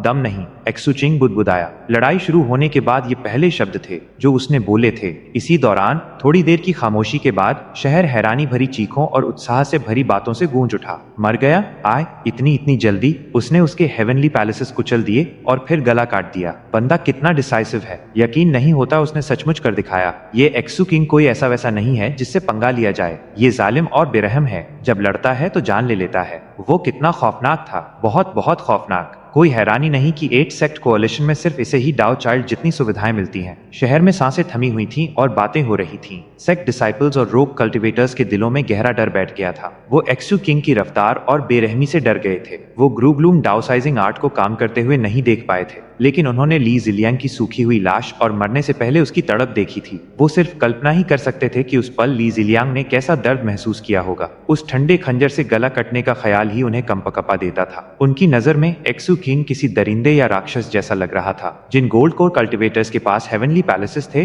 वो खासकर एक्सू च्विंग को देखकर डर रहे थे। और तो और कई सेक्ट्स के बड़े एक्सपर्ट्स अब बड़ी गंभीरता से सुप्रीम आर्बिटर इमॉर्टल सोसाइटी और 8 सेक्ट कोalition के कैंप्स की तरफ देख रहे थे। सुप्रीम आर्बिटर इमॉर्टल सोसाइटी बिल्कुल शांत और खामोश थी। यही हाल 8 सेक्ट कोalition का भी था। वो भी इंतजार कर रहे थे कि जो अभी हुआ उसका क्या अंजाम होगा। हालांकि पहले भी ऐसी चीजें हो चुकी थी, पर आखिर में स्वॉर्ड सेज कोर्ट ही सबसे ऊपर था और आखिरी फैसला उन्हीं का होना था। उन्हें ज्यादा इंतजार नहीं करना पड़ा। बड़े निडर हो लड़के और फैसला लेने में भी पक्के। शांति के दौर में तुम ज्यादा दिन नहीं टिक पाते, लेकिन अभी स्वॉर्ड सेज कोर्ट को तुम जैसे भेड़िए के बच्चों की ही जरूरत है। 7 ब्लड आइज ने वाकई एक हीरा पैदा किया है। जब परीक्षा का वक्त आएगा, मुझे बेसब्री से इंतजार रहेगा ये देखने का कि तुम क्या करते हो। जैसे ही ये शब्द शहर में गूंजकर खामोश हुए, सर ब्लड्समेल्टर जोर से हंसे। शू चिंग, जल्दी से अपने बड़ों का शुक्रिया अदा करो। एक्सू च्विंग को पक्का नहीं था कि उसे निडर शब्द पसंद आया या नहीं। ऊपर से उसे थोड़ा अंदाजा था कि असल में क्या चल रहा है। फिर भी उसने हाथ जोड़े और झुककर प्रणाम किया। बहुत शुक्रिया सर। स्वॉर्ड सेज कोर्ट के जवाब ने सब कुछ साफ कर दिया था।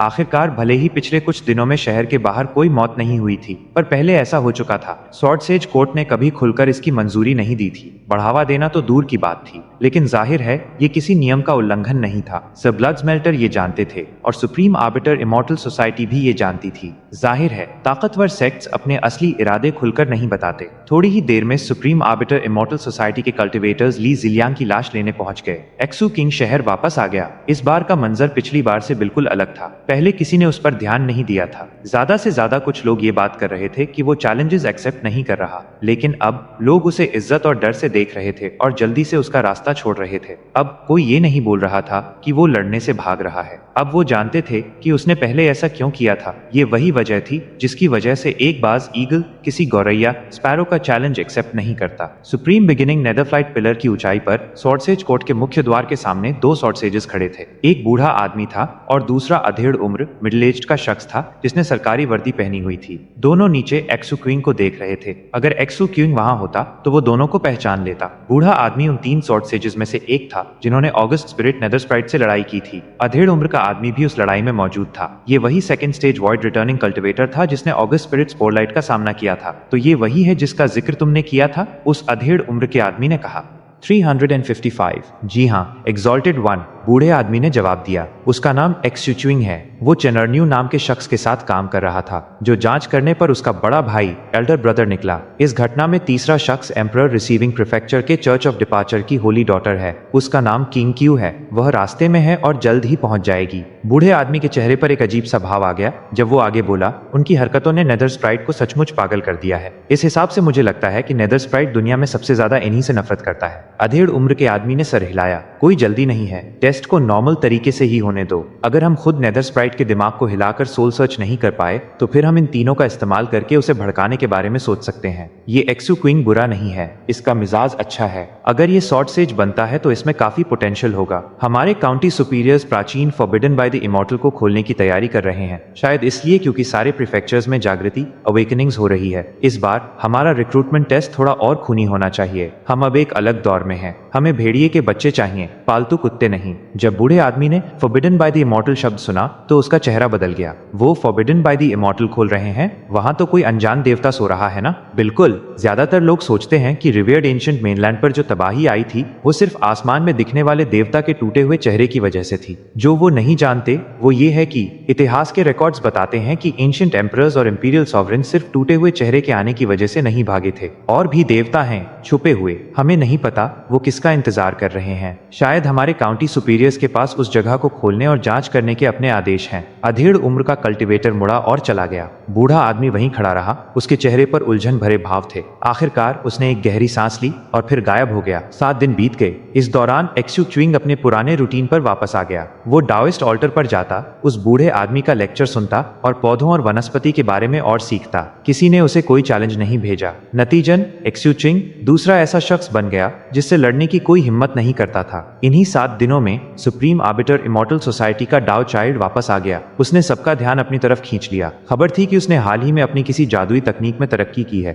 और वो उसे छुपा नहीं पाया। एक्सू क्विंग भी भीड़ के साथ आसमान में उसे देखने लगा। एक्सू चिंग उस चमकदार रोशनी में एक भारी दबाव महसूस कर सकता था जो डाओ चाइल्ड से निकल रही थी। डाओ चाइल्ड की वापसी ने सुप्रीम आर्बिटर इमॉर्टल सोसाइटी में कुछ नहीं बदला। ली जिलियांग की मौत की वजह से उसने कुछ नहीं किया। उसके लिए ली जिलियांग की कोई औकात नहीं थी। क्या ये वही था? एक्सू क्विंग ने सोचा। पक्के तौर पर कहना मुश्किल था कि ली जिलियांग इसी के लिए काम कर रहा था या नहीं। जो भी हो, उसने अपनी चौकसी जरा भी कम नहीं की। इन 7 दिनों में एक और जरूरी बात यह हुई कि एक्सू च्विंग की एल्केमी की समझ में काफी सुधार आया। ये एक कॉन्सेप्ट था जो उस बूढ़े आदमी ने बताया था, अनजान औषधीय पौधों को परखने के बारे में। उसने कहा था कि ये कोई पूरी तरह से तैयार तरीका नहीं है, बस एक मददगार साधन है। पौधे के तंत्र, वैस्कुलर सिस्टम को पढ़कर आप उसकी मूल कैटेगरी पता कर सकते हैं। अगर आपको कैटेगरी पता चल गई तो उसके लक्षण, कैरेक्टरिस्टिक्स पता चल जाएंगे। लक्षण पता चल गए तो उसके औषधीय गुण, मेडिसिनल प्रॉपर्टीज पता चल जाएंगे। और अगर औषधीय गुण पता चल गए तो आप उसे पूरी तरह समझ सकते हैं। यह पहचान करने का एक ऐसा तरीका था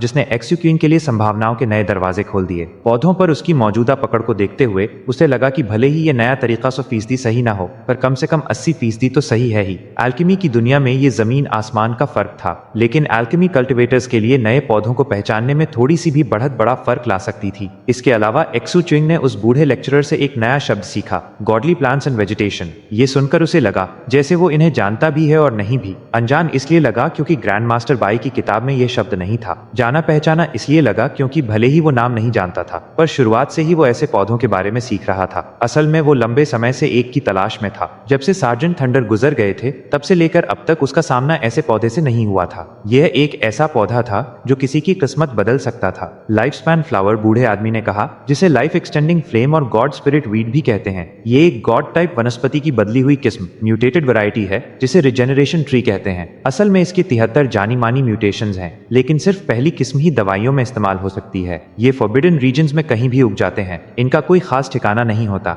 ये बेहद नायाब होते हैं। इनका इस्तेमाल कटे हुए अंगों को दोबारा उगाने, जीवन शक्ति, लाइफ फोर्स को वापस लाने और ऊपर वाले देवता के दिए हुए जख्मों के अलावा किसी भी चोट को ठीक करने के लिए किया जा सकता है। उसका लेक्चर सुनने के लिए सिर्फ 7-8 लोग इकट्ठा हुए थे। इस बूढ़े आदमी के लिए एल्केमी और पौधों का ज्ञान सबका था। उसे फर्क नहीं पड़ता था कि सुनने वाले ज्यादा हैं या कम। वो फिर भी अपना ज्ञान बांटता था। सालों पहले वो दुनिया भर में घूमता था और जहां इंसान मिलते वहां अपना ज्ञान बांटता था। लेकिन जैसे जैसे वो बूढ़ा होता गया और उसकी उम्र कम होती गई, वो कमजोर पड़ता गया और सफर करने के काबिल नहीं रहा। अब वो यहाँ सॉर्ड सेज कोर्ट के नीचे रोग कल्टिवेटर्स के साथ पौधों का ज्ञान बांट रहा था। सालों में उसके कई स्टूडेंट्स रहे थे, इसलिए वो आने जाने वाले कल्टिवेटर्स पर ज्यादा ध्यान नहीं देता था, जिसे हम गॉडली प्लांट्स एंड वेजिटेशन कहते हैं। वो असल में ऐसी चीजें हैं जो किसी की जिंदगी का स्तर, लाइफ लेवल बदल सकती हैं। ये एक ऐसा विषय है जिस पर मैं सालों से रिसर्च कर रहा हूँ। खासकर मैं ये जानना चाहता हूँ कि ये पौधे देवता के आने पर मांस और खून वाले जीवों के मुकाबले इतने बेहतर तरीके से कैसे ढल जाते हैं। इसने मुझे ये सोचने पर भी मजबूर किया है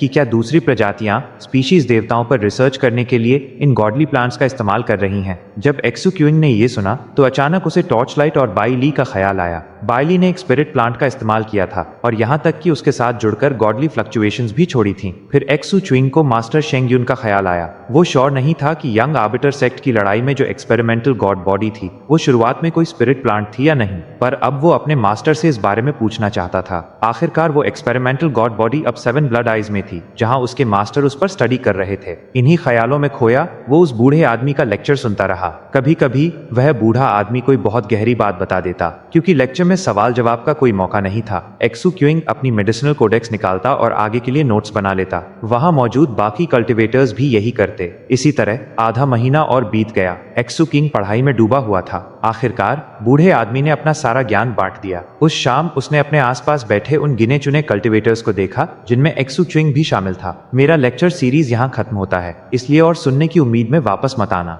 जब तुम्हारी एल्केमी नए मुकाम पर पहुंच जाए तब वापस आना और मैं तुम्हें आगे की शिक्षा दूंगा। वैसे मैं शागिर्द अप्रेंटिसेस नहीं बनाता, मैं कुछ भी छुपा कर नहीं रखता, इसलिए मेरे लेक्चर्स सुनने वालों में शागिर्द और गैर शागिर्द में कोई फर्क नहीं है। और तो और हम कर्म से नहीं जुड़े हैं और मैं चाहता हूँ कि ऐसा ही रहे। बूढ़ा आदमी बाकी किसी कल्टिवेटर में दिलचस्पी लेता नहीं दिख रहा था, लेकिन उसकी नजरें एक्सू च्युइंग की मेडिसिनल कोडेक्स पर टिकी थीं। सब लोग खड़े हो गए और इज्जत से बूढ़े आदमी को झुककर प्रणाम किया। भले ही वो असली शागिर्द नहीं थे, पर पिछले कुछ हफ्तों में उन्होंने जो सीखा था उसके लिए वो तहे दिल से शुक्रगुजार थे। 3 कल्टिवेटर्स के चेहरे पर पछतावा दिख रहा था। साफ था कि उन्हें उम्मीद थी कि उनकी लगन देखकर बूढ़ा आदमी उन्हें अपना शागिर्द बना लेगा। जिन्होंने भी पूरा लेक्चर सीरीज सुना था वो सब पौधों और वनस्पति के गंभीर विद्यार्थी थे। वो सब समझ सकते थे कि ये बूढ़ा आदमी पौधों और अल्केमी के ज्ञान के शिखर पर पहुंच चुका है और ये देखते हुए कि वो एक सॉर्ड सेज है, जाहिर है वो कोई मामूली इंसान नहीं था। ये बात सिर्फ इसी डाओइस्ट ऑल्टर की नहीं थी, शहर के बाकी ऑल्टर्स पर भी, चाहे लेक्चर मैजिकल टेक्निक्स पर हो, कल्टीवेशन मेथड्स पर या हथियार बनाने पर सुनने वालों का यही हाल था। पर अब इन कल्टिवेटर्स को एहसास हो गया था कि उनकी उम्मीदें बेकार थीं। बहुत शुक्रिया सीनियर, सबने यही कहा। 3 बार झुके और फिर चले गए। एक्सू क्वीन भी 3 बार झुका और वहां से चला गया। जब सब चले गए तो बूढ़े आदमी के बगल में हवा हिलने लगी और एक सॉर्डसेज बाहर निकला। उसकी कल्टिवेशन बेस कमाल की थी और उसमें से नेसेंट सोल की तरंगें निकल रही थीं। उसने बड़े आदर से बूढ़े आदमी को झुककर प्रणाम किया। एक्सॉल्टेड वन, मैं आपको वापस ले जाने आया हूँ। बूढ़े आदमी ने सर हिलाया और खड़ा हो गया। फिर जाने से ठीक पहले उसने उस दिशा में देखा जहां एक्सू क्वीन गायब हुआ था। उस मेडिसिनल कोडेक्स को याद करते हुए उसने उस तरफ इशारा किया। वो लड़का कहाँ से है? सॉर्डसेज हैरान रह गया। एक जेड स्लिप निकालकर उसने जानकारी चेक की। उसका नाम एक्सू क्वीन है, उसने धीमी आवाज में कहा। वो 8 सेक्ट कोalition के 7 ब्लड आइज से है। उनका क्वाजी डाओ चाइल्ड। ये वही है जिसने शहर के बाहर सुप्रीम आर्बिटर इमॉर्टल सोसाइटी के चोजन को मारा था। बूढ़े आदमी की आंखों में पुरानी यादें ताजा हो गईं। 7 ब्लड आइज, वो छोटा सा सेक्ट जो असल में साउथ फीनिक्स कॉन्टिनेंट से है ना? जी, साउथ फीनिक्स, सॉर्डसेज ने अदब से जवाब दिया। साउथ फीनिक्स, हाँ, कोई हैरानी नहीं कि उसके पास वो खास मेडिसिनल कोडेक्स है। वो एक्सू क्वीन को नहीं जानता था पर उस मेडिसिनल कोडेक्स को जानता था। सालों पहले ये बूढ़ा आदमी साउथ फीनिक्स कॉन्टिनेंट गया था पौधों के बारे में सिखाने। वायलेट लैंड्स में वो एक नौजवान से मिला था। वो नौजवान बहुत तेजी से सीखता था और बेहद होनहार था, इतना कि बूढ़ा आदमी उसे अपना शागिर्द बनाने का सोचने लगा था। पर जब उसने नौजवान से पूछा कि क्या वो अपना घर छोड़ने को तैयार है तो नौजवान ने मना कर दिया। उसने कहा वो वायलेट लैंड्स में ही रहना चाहता है। उसने नौजवान पर जोर नहीं डाला, बदले में उसने उसे एक मेडिसिनल कोडेक्स इनाम में दी। तब से अब तक 60 साल 60 ईयर साइकिल बीत चुके थे, पर एक्सू क्वीन के हाथ में वो किताब देखकर पुरानी यादें ताजा हो गईं। बूढ़े आदमी को थोड़ा दुख हुआ, पर उसका एक्सू क्वीन से इस बारे में पूछने का कोई इरादा नहीं था। जो बीत गया सो बीत गया। सर हिलाते हुए वो वापस सॉर्डसेज कोर्ट की तरफ चल दिया। एक्सू चिंग अपने कैंप वापस आया ताकि एल्केमी की नई जानकारी को फिर से पढ़ सके और उसे अच्छे से याद कर ले। सुबह होते ही उसने अपनी आंखें खोली और सुप्रीम बिगिनिंग नेदरफ्लाइट पिलर की तरफ देखा। अब चढ़ने की बारी है। पिछले महीने में उसने आने वाले टेस्ट की शर्तों और तरीकों के बारे में थोड़ा बहुत जान लिया था, जैसे कि टेस्ट के पहले फेज में बोनस पॉइंट्स कमाने के कई तरीके थे। उनमें से एक था बैटल स्पिरिट सिंबल्स को समझना या पिलर पर एक खास ऊंचाई तक चढ़ना। एक्सू च्युइंग को ऐसे बाजारों का पता चला था जहां सेप्टेनरी गोल्ड मेटल एनर्जी खरीदी जा सकती थी, पर दाम इतने ज्यादा थे कि वो खरीदने की हिम्मत नहीं जुटा पाया। नतीजन उसके पास पिलर पर चढ़ने की कोशिश करने के कई कारण कारण थे। कैप्टन को छोड़कर कोalition के सारे डिसाइपल्स कोशिश कर चुके थे। इस बार कैप्टन कहाँ गायब हो गया? कैंप से निकलकर वो पिलर की तरफ बढ़ा। कैप्टन का कोई सुराग मिले काफी वक्त हो गया था। क्योंकि कैप्टन अपना चेहरा नहीं दिखा रहा था, एक्सू क्विंग ने उसे ढूंढने का ख्याल छोड़ दिया। आखिरकार वो पिलर तक पहुंच गया। उसके आने से सबका ध्यान उसकी तरफ गया। वो शू चिंग है। आखिरकार वो आ ही गया। देखते हैं एक्सू क्विंग कितना ऊपर जाता है। लोग बातें करते हुए उसके लिए रास्ता बनाने लगे और वो शांति से पिलर की तरफ बढ़ा। उस विशाल पिलर के सामने आसपास के कल्टिवेटर्स चींटी बराबर लग रहे थे। एक्सू क्विंग ने ऊपर देखा और पिलर पर चढ़ने के नियम याद किए। चढ़ने वालों को दो मुख्य बातों का ध्यान रखना था। पहली बात थी rancorous will attacks. Supreme beginning netherflight pillar एक हथियार था जिसका इस्तेमाल गोस्ट एम्परर ने अनगिनत जीवों को मारने के लिए किया था। इसलिए इसमें मरे हुए जीवों की ढेर सारी नफरत भरी एनर्जी, रैंकोरस एनर्जी थी। पिलर की बैटल स्पिरिट उस एनर्जी को दबा कर रखती थी। लेकिन जब आप पिलर को छूते थे तो आपको उन हमलों का सामना करना पड़ सकता था। जितना ऊपर आप जाते वो हमले उतने ही तेज होते जाते। जब वो काफी ताकतवर हो जाते तो वो गोस्ट एम्परर द्वारा मारे गए किसी प्राचीन कल्टिवेटर की रैंकोरस सोल बन जाते जो कल्टिवेटर के सी ऑफ कॉन्शियसनेस पर हमला करती। ये दूसरी बात थी जिसका ध्यान रखना था। एक कल्टिवेटर को आगे बढ़ने से पहले ऐसे हमलों को अपने दिमाग से निकालना पड़ता था। अगर वो नाकाम रहते तो उन पर कब्जा हो जाता और उन्हें पिलर से हटा दिया जाता, जिससे उनकी कोशिश वहीं खत्म हो जाती। जितना ऊपर कोई जाता वो आत्माएं उतनी ही खतरनाक होती जाती। और तो और वो असल में सुप्रीम बिगिनिंग नेदरफ्लाइट पिलर से ही पैदा होती थीं। उसका हिस्सा होने की वजह से कहा जाता था कि वो कभी खत्म नहीं हो सकती। जो कल्टिवेटर्स उनसे निपटने में ज्यादा वक्त लगाते वो आखिरकार फेल हो जाते। यह सब दिमाग में रखते हुए एक्सू चिंग ने सुप्रीम बिगिनिंग नेदरफ्लाइट पिलर को देखा और एक गहरी सांस ली। वो साफ महसूस कर सकता था कि पिलर से कितना भारी दबाव उस पर पड़ रहा है। जैसे ही उसने ये महसूस किया उसके सी ऑफ कॉन्शियसनेस में गोस्ट एम्परर माउंटेन चमकने लगा। एक पल बाद एक्सू क्विंग की आंखें चमक उठी और सबकी नजरों के सामने वो पिलर पर दौड़ने लगा। उसका पहला कदम उसे सीधा 30 मीटर ऊपर ले गया। उसे तुरंत ही एक रैंकोरस विल अटैक महसूस हुआ, पर वो इतना कमजोर था कि चिंता की कोई बात नहीं थी। वो रुका नहीं। 120 मीटर, 240 मीटर, 390 मीटर, सिर्फ 4-5 सांसों के वक्त में एक्सू क्विंग 600 मीटर का लेवल पार कर चुका था। वहां पहुंचकर वो रुका। उसका दिमाग पिलर की रैंकोरस विल से भर चुका था और वो उसके दिमाग में एक परछाई का रूप ले रही थी। एक प्राचीन पागल और भूखी एनर्जी ने उसके सी ऑफ कॉन्शियसनेस में एक खौफनाक चीख गूंजा दी। वो परछाई बस बनने ही वाली थी। एक पल बाद शू चिंग के सी ऑफ कॉन्शियसनेस में गोस्ट एम्परर माउंटेन थरथराया। जवाब में वो परछाई कांपी और फिर बिखर गई। एक दर्दनाक चीख गूंजी और वो रैंकोरस सोल बनने से पहले ही खत्म हो गई। Ghost emperor 356।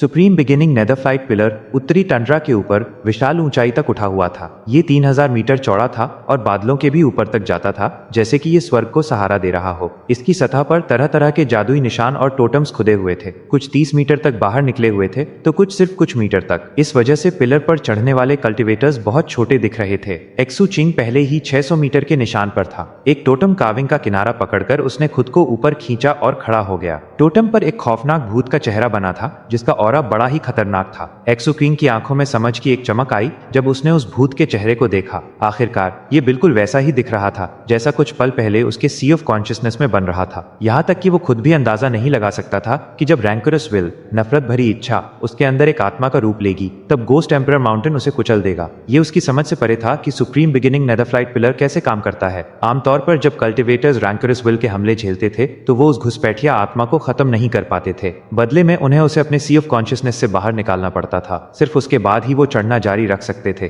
फिर जब अगला हमला होता तो उन्हें ये प्रोसेस दोहराना पड़ता। जितना ऊपर कोई जाता ये उतना ही मुश्किल होता जाता। आत्माओं को बाहर निकालने पर इनाम मिलते थे। हालांकि वो तुरंत नहीं मिलते थे बल्कि तब मिलते थे जब हिस्सा लेने वाला अपनी चढ़ाई खत्म कर देता था। एक्सू चिंग ने ली जिलियांग को इनाम मिलते हुए देखा था और तब से दूसरों को भी ऐसे ही इनाम मिले थे, लेकिन इनाम मिलने की संभावना बहुत कम थी। अगर आप 600 मीटर तक पहुंचते और एक रैंकोरस सोल को बाहर निकालते तो इनाम मिलने के चांसेस मोटा मोटी 10,000 में एक थे। जितना ऊपर आप जाते इनाम मिलने के चांसेस उतने ही बढ़ जाते। अगर आप फेल हो जाते तो आपको पिलर से धक्का दे दिया जाता और आप जमीन पर गिर जाते। हमेशा के लिए कब्जा होने पोजीशन का कोई खतरा नहीं था। रैंकोरस सोल्स पिलर का ही हिस्सा थी और उन्हें उसकी बैटल स्पिरिट दबाकर रखती थी, इसलिए वो पिलर छोड़कर कहीं नहीं जा सकती थी। लेकिन साथ ही कहा जाता था कि उन्हें खत्म करना नामुमकिन है। फिर भी एक्सू चिंग ने साफ महसूस किया था कि वो रैंकोरस सोल पूरी तरह गायब हो गई है। सच कहूं तो ये कहना सही होगा कि गोस्ट एम्परर माउंटेन ने उसे खा लिया। आखिरकार जब उस रैंकरस सोल ने आखिरी चीख मारी थी, तब एक्सू चिंग ने महसूस किया था कि गोस्ट एम्परर माउंटेन थोड़ा और असली और ठोस हो गया है। और तो और जिस भूत के चेहरे वाले टोटम पर वो खड़ा था,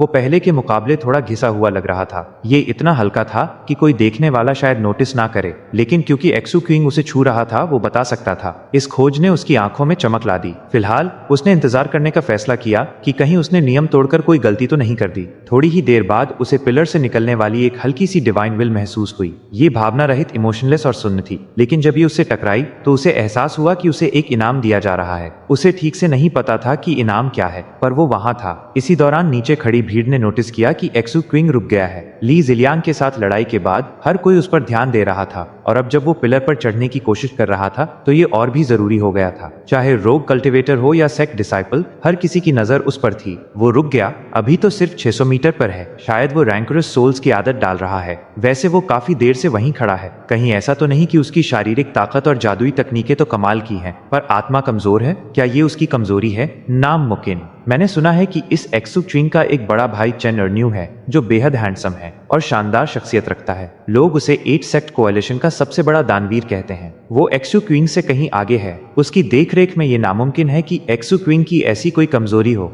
जबकि नीचे भीड़ अटकलें लगा रही थी। एक्सू चिंग ने उतनी देर इंतजार किया जितना आधी अगरबत्ती जलने में लगता है। जब और कुछ नहीं हुआ और कोई उसे नियम तोड़ने की सजा देने नहीं आया, तो वो फिर से आगे बढ़ने लगा। वो पूरी रफ्तार से ऊपर गया और हर कदम के साथ उस पर हमला करने वाली रैंकरस एनर्जी ताकतवर होती गई। ये so called rancorous energy death energy से अलग थी। डेथ एनर्जी आमतौर पर ठंडी होती थी और जीवित चीजों को ठंडक महसूस कराती थी। मिसाल के तौर पर फॉरबिडन रीजन्स की खतरनाक ठंडक अक्सर डेथ एनर्जी से बनी होती थी, लेकिन रैंकरस एनर्जी में जज्बातों की ठंडक होती थी, खासकर नफरत की। इसलिए ये कल्टिवेटर्स के दिमाग पर असर करती थी। ये असर ही हमला था। एक्सू चिंग को लगातार चीखें सुनाई दे रही थीं, जो उन अनगिनत जीवों की वाइल्ड क्राइज और बद्दुआओं से बनी थी जिन्हें पिलर ने मारा था। आवाज को रोकने की कोशिश करना बेकार था, क्योंकि ये सीधे आत्मा में गूंजती थी। वो और ऊपर चढ़ा और रैंकरस एनर्जी बढ़ती गई, उसके दिमाग में जमा होती गई। जैसे ही ये उसके सी ऑफ कॉन्शियसनेस में जमा हुई, वो 1200 मीटर के निशान पर पहुंचा, जहां रैंकरस विल एक रूप लेने लगी। दूसरी रैंकरस सोल बन रही थी। असल में एक्सू किंग इसका इंतजार कर रहा था। वो देखना चाहता था कि पहली बार जो हुआ वो सिर्फ एक इत्तेफाक था या नहीं। इसलिए उसने दूसरी आत्मा को बनने से रोकने के लिए कुछ नहीं किया। ये दूसरी आत्मा पहली वाली से अलग दिख रही थी। इसके 2 मुड़े हुए सींग थे, भारी भरकम शरीर और एक लंबी पूंछ। और तो और इससे ताकतवर तरंगे और एक प्राचीन ऑरा निकल रहा था। ऐसा लग रहा था जैसे ये रिवर ऑफ टाइम से तैर कर आई हो। इसके मुंह से भद्दी हंसी गूंजी और इसकी आंखों में दरिंदगी और लालच चमक रहा था। एक्सू क्विंग शांति से इंतजार करता रहा। 3 सांसों का वक्त बीतने के बाद दूसरी रैंकरस सोल पूरी तरह बन गई। आंखों में पागलपन लिए उसने अपना सर पीछे फेंका और दहाड़ा, फिर अपने हाथ फैलाए जैसे मारने के लिए तैयार हो। इसी बीच एक्सू चिंग के सी ऑफ कॉन्शियसनेस में गोस्ट एम्परर माउंटेन फिर से थरथराया। दूसरी रैंकरस सोल कांप उठी और उसकी आंखों में अविश्वास, डिसबिलीफ छा गया। क्या गोस्ट एम्परर? उसकी आत्मा के मुंह से एक दर्दनाक चीख निकली। जैसे ही गोस्ट एम्परर माउंटेन से रोशनी फूट पड़ी, वो आत्मा टुकड़े टुकड़े हो गई और उससे निकली काली एनर्जी गोस्ट एम्परर माउंटेन में समा गई। पूरा प्रोसेस 10 सांसों के वक्त में खत्म हो गया। एक्सू चिंग ने देखा कि गोस्ट एम्परर माउंटेन का चेहरा अब उसके अपने चेहरे से और ज्यादा मिलने लगा है। इस बारे में उसकी शंकाएं और गहरी हो गईं। फिर भी जो कुछ भी हो रहा था वो उसके फायदे के लिए ही लग रहा था, क्योंकि एक बार फिर सुप्रीम बिगिनिंग नेदरफ्लाइट पिलर ने उसे इनाम देने के लिए डिवाइन विल भेजी। एक्सू चिंग ने फिर से आगे बढ़ने से पहले थोड़ा इंतजार किया। जल्द ही वो 1500 मीटर के निशान पर था, फिर 1800 मीटर। कुछ जादुई निशान और टोटम्स जो उसने पार किए वो घिसे हुए लग रहे थे, जिससे पता चलता था कि दूसरे लोगों ने भी रैंकरस सोल्स को खत्म करने के तरीके ढूंढ लिए थे। थोड़ी ही देर में तीसरी रैंकरस सोल उसके सी ऑफ कॉन्शियसनेस में दिखाई दी। दब जा, इससे पहले कि वो पूरी तरह बन पाती। एक्सू चिंग ने सिर्फ सोचा और गोस्ट एम्परर माउंटेन थरथराया और आत्मा को कुचल दिया। एक्सू चिंग अपने रास्ते पर आगे बढ़ता गया। 2100 मीटर, 2400 मीटर, 2700 मीटर, 3000 मीटर। जितना ऊपर वो जाता, रैंकरस विल उतनी ही ताकतवर होती जाती। नतीजन उसके सी ऑफ कॉन्शियसनेस में ज्यादा से ज्यादा रैंकरस सोल्स आने लगी। जहां तक वो समझ सकता था, हर 90-150 मीटर के बाद एक नई आत्मा आ जाती थी। लेकिन 2700 मीटर पार करने के बाद वो हर 60-90 मीटर पर आने लगी। इस बढ़ी हुई रफ्तार ने ज्यादातर कल्टिवेटर्स के लिए चढ़ाई को बहुत मुश्किल बना दिया था, पर एक्सू किंग के लिए बात अलग थी। दब जा, दब जा, दब जा। जैसे जैसे एक्सू किंग तेजी से आगे बढ़ा, गोस्ट एम्परर माउंटेन तेज चमकने लगा और एक के बाद एक आत्माओं को कुचलता गया। तबाह हुई आत्माएं चीखती, पर सिर्फ एक्सू चिंग ही उन्हें सुन सकता था। जैसे जैसे गोस्ट एम्परर माउंटेन आत्माओं को खाता गया, वो और साफ होता गया। पहाड़ पर एक्सू किंग का चेहरा और स्पष्ट हो गया और ऐसा लग रहा था जैसे उसमें किसी उदास और सुनसान चीज की धड़कन हो। वो गंभीर चेहरा और गोस्ट एम्परर माउंटेन का दम घुटने वाला दबाव उसके अंदर एक गॉडली रेजोनेंस पैदा कर रहा था। साथ ही पहाड़ का एक्सू किंग से जुड़ाव और मजबूत हो गया, यहाँ तक कि उसे ये पक्का एहसास होने लगा कि आखिरकार गोस्ट एम्परर माउंटेन उसके बाहर भी प्रकट हो सकेगा। जो बात उसे और भी ज्यादा चौंका रही थी वो ये कि एक पॉइंट पर उसने नोटिस किया कि गोस्ट एम्परर माउंटेन ने अपने हाथों में कुछ पकड़ा हुआ है जो धुंधले तौर पर एक स्टाफ डंडा जैसा लग रहा था। ये अभी सिर्फ एक आउटलाइन थी, बहुत साफ नहीं, पर सिर्फ आकार से ही वो बता सकता था कि वो स्टाफ बिल्कुल सुप्रीम बिगिनिंग नेदरफ्लाइट पिलर जैसा दिखता था। इससे एक्सू च्विंग के अंदर हैरानी की लहरें दौड़ गईं। साथ ही गोस्ट एम्परर माउंटेन के शरीर पर दरारें दिख रही थीं। ऐसा लग रहा था जैसे वो बहुत तेजी से विकसित हो रहा है और उसे स्टेबल होने के लिए काफी वक्त नहीं मिल रहा। जब वो 3000 मीटर पर पहुंचा तो नीचे भीड़ ने शोर मचा दिया। पहले सबसे ऊंचा ली जिलियांग चढ़ा था जो बस 2400 मीटर से थोड़ा आगे गया था। हालांकि कुछ सेक्ट्स के चोजन थे जिन्होंने अलग अलग कारणों से अभी तक हिस्सा नहीं लिया था, पर सच्चाई ये थी कि ली जिलियांग ने एक हैरान करने वाली ऊंचाई हासिल की थी, लेकिन उसका रिकॉर्ड एक्सू क्विंग ने बड़ी आसानी से तोड़ दिया था। 3000 मीटर, मैं तो इतना ऊपर चढ़ने का सपना भी नहीं देख सकता। हाँ, अगर 8 सेक्ट कोalition मुझे डाव चाइल्ड जितनी सुविधाएं देती तो मैं भी 3000 मीटर चढ़ सकता था। वो एक्सू किंग बस हमसे ज्यादा खुशकिस्मत है और कुछ नहीं। शर्त लगा लो, 7 ब्लड आइज में उसके रिश्तेदार ऊंचे ओहदों पर होंगे। वो हम फ्रिजिड स्कूल वालों जैसा नहीं है, हमें हर चीज के लिए लड़ना पड़ता है। मैंने सुना है कि एक्सू क्वीन किसी स्लम में बड़ा हुआ है, तुम भी वो बात मानते हो? ये बंदा हर किसी को मार देता है जिससे वो लड़ता है। ऐसी चीजें तुम एक अमीर शहजादे सिल्क पैंट से ही एक्सपेक्ट कर सकते हो। तुम इस बारे में गलत हो।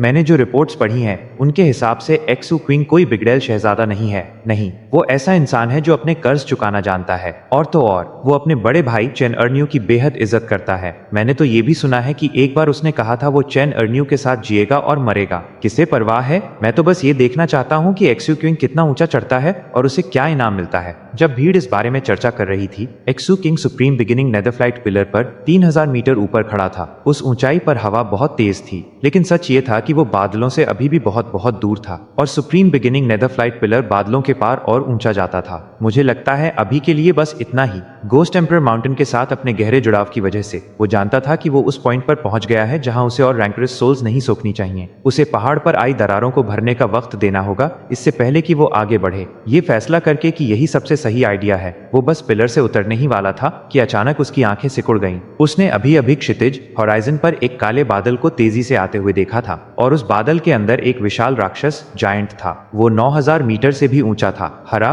ग्रीन रंग का, और उससे गॉडलीनेस की तरंगें निकल रही थीं। हैरानी की बात यह थी कि ये एक गॉडली एंटिटी थी। जैसे ही वो बादल में तेजी से आगे बढ़ा, उसके ऊपर खड़े 100 से ज्यादा काले चोगे वाले लोगों को देखना मुमकिन था। हर किसी का चेहरा बयान ना किए जा सकने वाला ठंडा था, जैसे उनमें कोई जज्बात ही ना हो। उस जायंट के सर पर एक शख्स था जिसने लाल कपड़े पहने थे। इस शख्स के पास एक ईविल गोस्ट साइड था और वो बेहद वीरता भरा लग रहा था। जब एक्सू क्विंग ने उस आकृति को देखा तो उसकी आंखें और भी सिकुड़ गईं। वो लाल कपड़ों वाली लड़की थी। 357। एक्सू चिंग ने लाल कपड़ों वाली उस लड़की को पहचान लिया। जहां तक उसकी बात थी, उसने एक्सू क्विंग को पिलर पर पहले ही देख लिया था, लेकिन मास्क के पीछे उसकी आंखों ने कोई भाव नहीं दिखाया। वो जानती थी एक्सू चिंग कौन है और उसे उसके बेहद खूबसूरत दिखने से कोई फर्क नहीं पड़ता था। बचपन से ही उसने इंसानियत का सबसे बदसूरत रूप देखा था और वो जानती थी कि शारीरिक खूबसूरती बस एक खोल शेल है और कुछ नहीं। एक बेहद खूबसूरत इंसान भी अगर उसे उकसाएगा तो वो एक सड़ती हुई लाश बन जाएगा। यही अंजाम बदसूरत लोगों का भी होगा। दोनों में कोई फर्क नहीं था। असल में एक पल बाद उसके ईविल गोस्ट साइड ने डिवाइन विल के जरिए उसे एक संदेश भेजा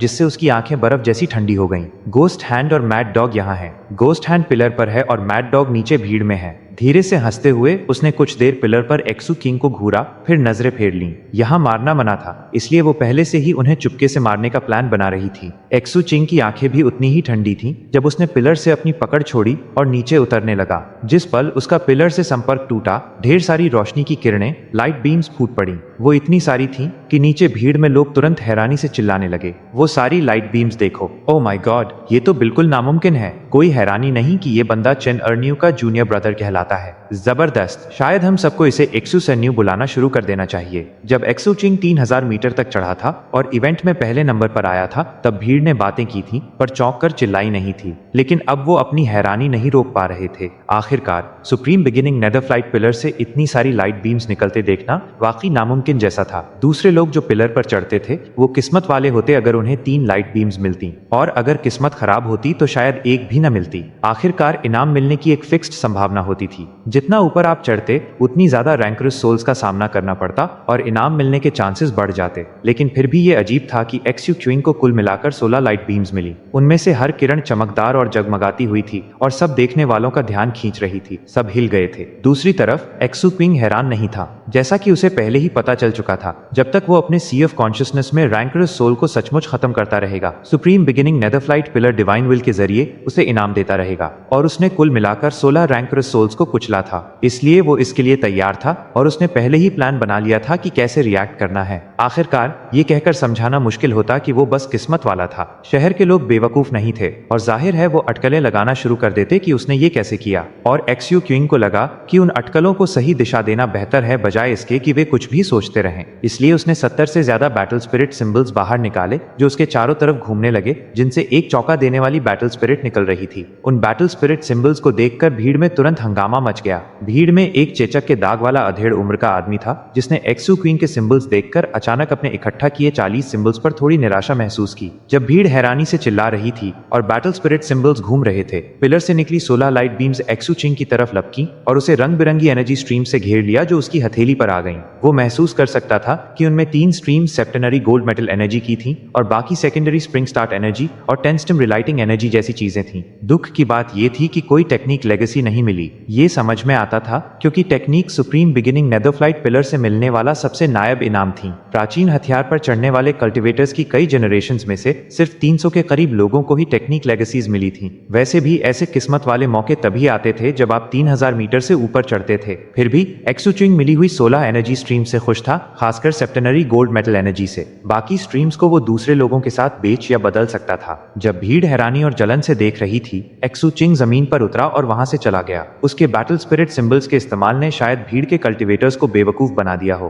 पर वो जानता था कि सॉर्ट सेज कोर्ट को बेवकूफ बनाना नामुमकिन है। फिर भी अगर वे जांच करते और सच्चाई जान लेते तो उसे चिंता नहीं थी। उसने अपना गोस्ट एम्परर माउंटेन सही तरीके से हासिल किया था। और तो और चढ़ाई के दौरान उसने महसूस किया था कि पिलर पर दूसरे मैजिकल सिंबल्स और टोटम्स उसके पहुंचने से पहले ही घिसे हुए थे, जिससे पता चलता था कि पहले भी लोगों ने ऐसी चीजें की हैं। इस वजह से वो ज्यादा चिंतित नहीं था। अलग अलग सेक्ट्स के डिसाइपल्स की इज्जत भरी नजरों के बीच वो वापस कैंप लौट आया। वापस आकर उसने म्यूट को बुलाया और उसे शहर में भेजा ताकि वो ऐसे लोगों को ढूंढे जो सेप्टेनरी गोल्ड मेटल एनर्जी के बदले उसकी एक्स्ट्रा एनर्जी स्ट्रीम्स लेने में दिलचस्पी रखते हों। म्यूट बोल नहीं सकता था, पर उसके पास बात करने के दूसरे तरीके थे और वो तुरंत ट्रेडिंग पार्टनर्स ढूंढने निकल गया। एक्सयू चिंग पालथी मारकर बैठ गया और गोस्ट एम्परर माउंटेन को रिफाइन करने लगा। उसे उस भरे हुए स्टफ्ड हाल से बाहर निकालने लगा। साथ ही वो अपने लोहे के सरिये आयरन स्क्यूअर को एनसोर्सेल करता रहा। इसी तरह 10 दिन बीत गए। इस दौरान शहर में एक्सयू क्विंग के बारे में अफवाहें उड़ती रहीं। कई कल्टिवेटर्स इस नतीजे पर पहुंचे कि 70 बैटल स्पिरिट सिंबल्स ही वजह थी कि उसे इतना बड़ा इनाम मिला। कुछ और अटकलें भी थीं, लेकिन बाकी किसी थ्योरी में ज्यादा दम नहीं था। इसलिए ज्यादातर लोग सहमत थे कि बैटल स्पिरिट सिंबल्स ही इनाम पाने की चाबी हैं। हर कोई इसी बारे में बात कर रहा था। इत्तेफाक से किसी को प्राचीन रिकॉर्ड्स में एक ऐसा ही किस्सा मिला जो 700 साल पहले हुआ था। उस घटना में एक गोल्ड कोर कल्टिवेटर 4500 मीटर से ज्यादा की ऊंचाई पर चढ़ा था और उसे 20 से ज्यादा लाइट बीम्स मिली थीं। उस वक्त उस शख्स ने 60 से ज्यादा बैटल स्पिरिट सिंबल्स दिखाए थे। वो शख्स बाद में रिक्रूटमेंट टेस्ट पास करके सॉर्ट सेज बना था। बाद में उसने कुछ और बार पिलर पर चढ़ाई की और ऊपर गया, लेकिन उसे और कोई शानदार इनाम नहीं मिला। प्राचीन रिकॉर्ड में उस शख्स की पहचान के बारे में जानकारी नहीं थी। जो भी हो, इस किस्से ने बहुत से लोगों को यकीन दिला दिया कि बैटल स्पिरिट सिंबल की समझ ही पिलर रिवॉर्ड्स के लिए जरूरी है। एक्सयू चिंग की चढ़ाई खत्म होने के 10वें दिन लाल कपड़ों वाली लड़की सामने आई और अपनी चढ़ाई शुरू की। इस घटना ने बहुत ध्यान खींचा क्योंकि उसका दर्जा बहुत ऊंचा था। वह चिंग क्यू थी, चर्च ऑफ डिपार्चर की होली डॉटर। वो तेजी से चढ़ने वाली थी और अपनी पहली ही कोशिश में वो जल्दी ही 3000 मीटर के निशान को पार कर गई।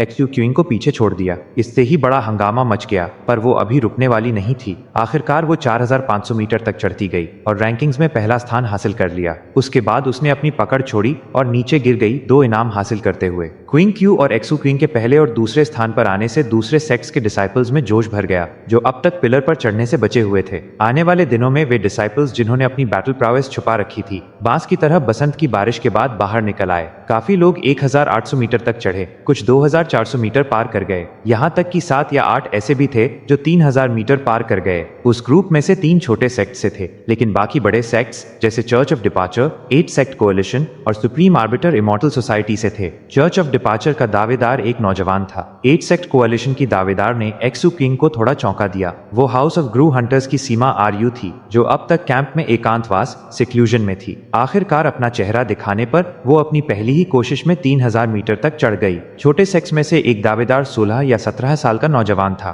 वो 4200 मीटर की ऊंचाई तक चढ़ा, क्विंग क्यू को लगभग पीछे छोड़ते हुए, पर पूरी तरह नहीं। लेकिन अब क्विंग क्यू पहले स्थान पर नहीं थी। वो जगह एक दूसरे छोटे सेक्ट के अधेड़ उम्र के कल्टीवेटर ने ले ली थी। वो देखने में कुछ खास नहीं था और पहले अपना ज्यादातर वक्त भीड़ में लोगों से बात करने में बिताता था। वो खासकर इस बात पर जोर देना पसंद करता था कि एक्सू चिंग अपने बड़े भाई चेनर्न्यू के बहुत करीब है। इस वजह से जब उसने चढ़ना शुरू किया तो ज्यादातर लोग उस पर हंसे, लेकिन वो हंसी जल्दी ही गायब हो गई। जब उसने 3000 मीटर का निशान पार किया तो हंसने वाले हिल गए, और जब वो 4500 मीटर पहुंचा तो वे हक्का बक्का रह गए। वो तभी रुका जब वो 5700 मीटर पहुंच गया। देखने वाले हैरान थे, और तो और लोग उसकी उम्र और कल्टीवेशन बेस के बारे में अटकलें लगाने लगे। आखिरकार वो अधेड़ उम्र का आदमी लग रहा था, लेकिन sword says court recruitment event के नियमों के मुताबिक हिस्सा लेने के लिए 25 साल से ज्यादा उम्र नहीं होनी चाहिए थी। जब च्विंग क्यू को पता चला कि उसे पीछे छोड़ दिया गया है तो उसने अपनी दूसरी चढ़ाई की और इस बार वो 5400 मीटर पार कर गई। बाकी सारे दावेदारों ने भी नई कोशिशें की।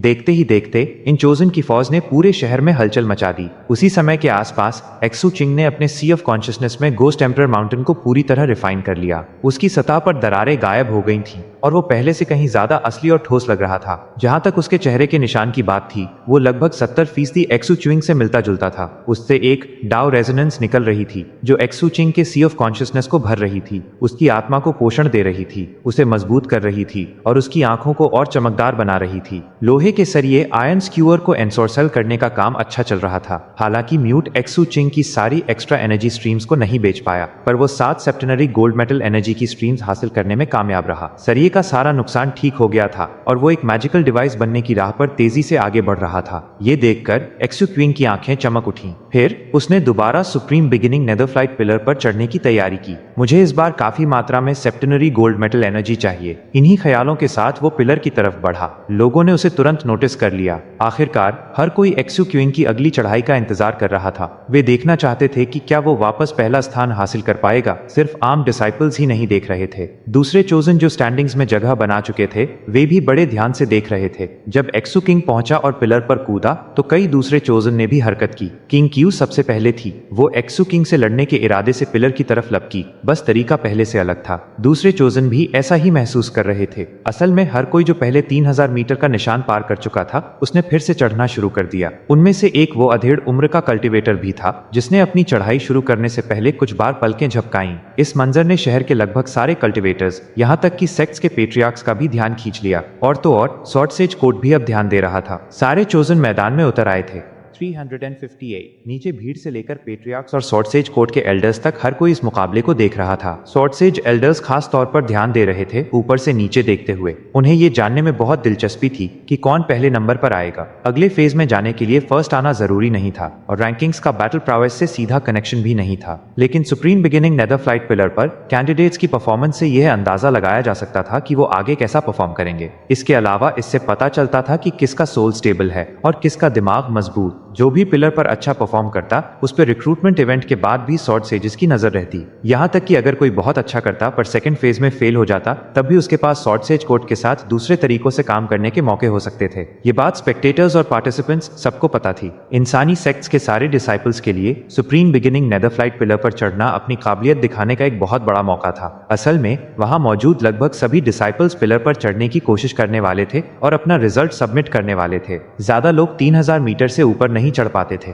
असल में ज्यादातर लोग नहीं कर पाते थे। इसके अलावा ये जज करना बहुत आसान था कि अलग अलग पार्टिसिपेंट्स कितना ऊंचा चढ़ पाए। 1500 मीटर से ऊपर जाना लेकिन 3000 मीटर पार न कर पाना एवरेज माना जाता था और ये एक पासिंग स्कोर था। स्वॉर्ड सेज कोर्ट को असली दिलचस्पी उन कैंडिडेट्स में थी जो 3000 मीटर से आगे जा सकते थे। वो ये भी देख रहे थे कि क्या कोई 6000 मीटर पार कर सकता है और उन्हें खास तौर पर यह जानने में दिलचस्पी थी कि क्या कोई उस रिकॉर्ड को तोड़ सकता है जो कई सालों से कायम था, 8100 मीटर। असल में एल्डर्स आपस में इस बारे में बातें कर रहे थे। बहुत दिलचस्प, ये एक्सू क्विंग अच्छा कर रहा है। उसने काफी इंप्रेशन जमाया है जो दूसरों के लिए तोड़ने के लिए एक अच्छा बेंचमार्क सेट करता है। मेरा अंदाजा है कि चर्च ऑफ डिपार्चर की चिंग क्यू 6000 मीटर पॉइंट को पार कर लेगी। वो लड़की कमाल की है। जब तक कुछ अनहोनी ना हो मुझे लगता है वो सेकंड फेज में पहुंच जाएगी। वैसे लगता है वो एक्सू क्यूइंग के पीछे पड़ी है। अगर वो उस दुश्मनी को मुकाबले के लिए फ्यूल की तरह इस्तेमाल कर सके तो ये उसके लिए बहुत अच्छा होगा। और फिर वो छोटे सेक्ट का लड़का है। लगता है उसका ब्लड लाइन कुछ अलग है और शायद वो किसी तरह की एंसेस्ट्रल अवेकनिंग के कगार पर है। एक्सू क्यूइंग ने उसमें भी आग लगा दी है। शर्त लगा लो वो भी 6000 मीटर पार करेगा। उस ग्रुप में वो शिफ्टी आंखों वाला अजीब बंदा भी है, वही जिसने अधेड़ उम्र मिडिल एज्ड के आदमी का भेष बनाया हुआ है। उसके शरीर में तरह तरह की अजीब चीजें छुपी हैं। सच कहूं तो पहली बार जब मैंने उसे देखा मुझे लगा वो नॉन ह्यूमन है और मैंने उसे लगभग मार ही दिया था। मुझे 7 ब्लड आइज में काफी दिलचस्पी है। उनके पास 2 डिसाइपल्स हैं जिनमें बहुत पोटेंशियल है। उस एक्सू च्विंग के पास ऑब्वियसली रैंकरस सोल्स को खत्म करने का अपना तरीका है। उसने ली जिलियांग को मारा और नतीजन हमने उसकी तारीफ की। इस बात ने दूसरे कैंडिडेट्स को पागल कर दिया है। ये सब उसी की वजह से है कि वो सब इतनी मेहनत कर रहे हैं। मुकाबले को दमदार और मजबूत बनाने के लिए वो एकदम सही कैटलिस्ट था। सुप्रीम आर्बिटर इमॉर्टल सोसाइटी के डाउ चाइल्ड को मत भूलना, उस पर नजर रखना जरूरी है। जब वो देख रहे थे सुप्रीम बिगिनिंग नेदरफ्लाइट पिलर पर मुकाबला सचमुच गर्म हो रहा था। 10 से ज्यादा लोग तेजी से पिलर पर ऊपर जा रहे थे। एक्सू क्विंग पहले नंबर पर नहीं था। वजह ये थी कि उसे रैंकिंग्स की परवाह नहीं थी बल्कि इनाम की थी। इसलिए वो हर मौके का फायदा उठाकर अपने सी ऑफ कॉन्शियसनेस में जितनी हो सके उतनी रैंकरस विल लाने की कोशिश कर रहा था। इसके उलट दूसरे पार्टिसिपेंट्स पिलर पर जल्दी चढ़ने की उम्मीद में इसका उल्टा कर रहे थे।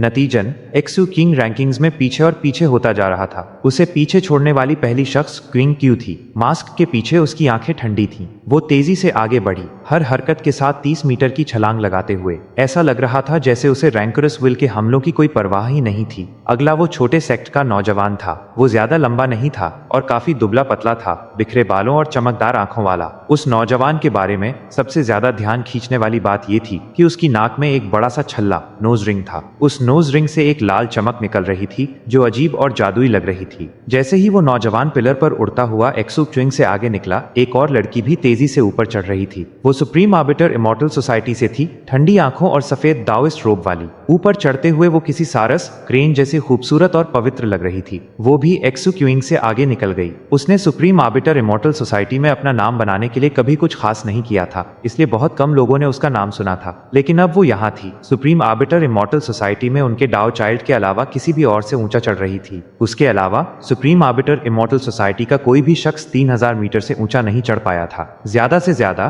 कुछ लोग 2400 से 2700 के बीच कहीं पहुंचे थे। ली जिलियांग शायद 3000 मीटर तक पहुंच जाता अगर वो अचानक मारा न जाता। जाहिर है supreme arbiter immortal society emperor receiving prefecture में स्वॉर्ड सेज कोर्ट के बाद सबसे बड़ी संस्था थी, तो ये नेचुरल था कि उनके पास गहरे संसाधन रिसोर्सेज होंगे। नतीजन उनके पास किसी भी दूसरे ग्रुप से ज्यादा डिसाइपल्स थे जो 2400-2700 मीटर के एरिया में पहुंचे। उनके बाद चर्च ऑफ डिपार्चर था और आखिर में बड़े ऑर्गेनाइजेशंस में सबसे कमजोर 8 सेक्ट कोएलिशन। जब एक्सू क्विंग ने इतने सारे लोगों को खुद से आगे निकलते देखा, उसका चेहरा वैसा ही रहा। ऐसा लग ही नहीं रहा था कि उसे कोई फर्क पड़ता है। वो बस थोड़ा थोड़ा करके ऊपर बढ़ता रहा। हर हरकत के साथ उसने रैंकरस विल के हमले झेले, जिससे उसके सी ऑफ कॉन्शियसनेस में रैंकरस सोल्स बनने लगी। गोस्ट एम्परर माउंटेन ने उन सबको कुचल दिया, जिससे वो और ज्यादा असली और ठोस होता गया और उसके चेहरे के निशान और साफ हो गए। एक्सू क्विंग महसूस कर सकता था कि ऑगस्ट स्पिरिट नेदर स्प्राइट का डाउ ब्लड सोखने के बाद उसका गोस्ट एम्परर माउंटेन पहले से बहुत अलग था, और जो स्टाफ डंडा धीरे धीरे उसके हाथों में आकार ले रहा था, उससे एक्सू क्विंग का दिल उम्मीद से भर गया। असल में वो जानबूझकर धीरे चल रहा था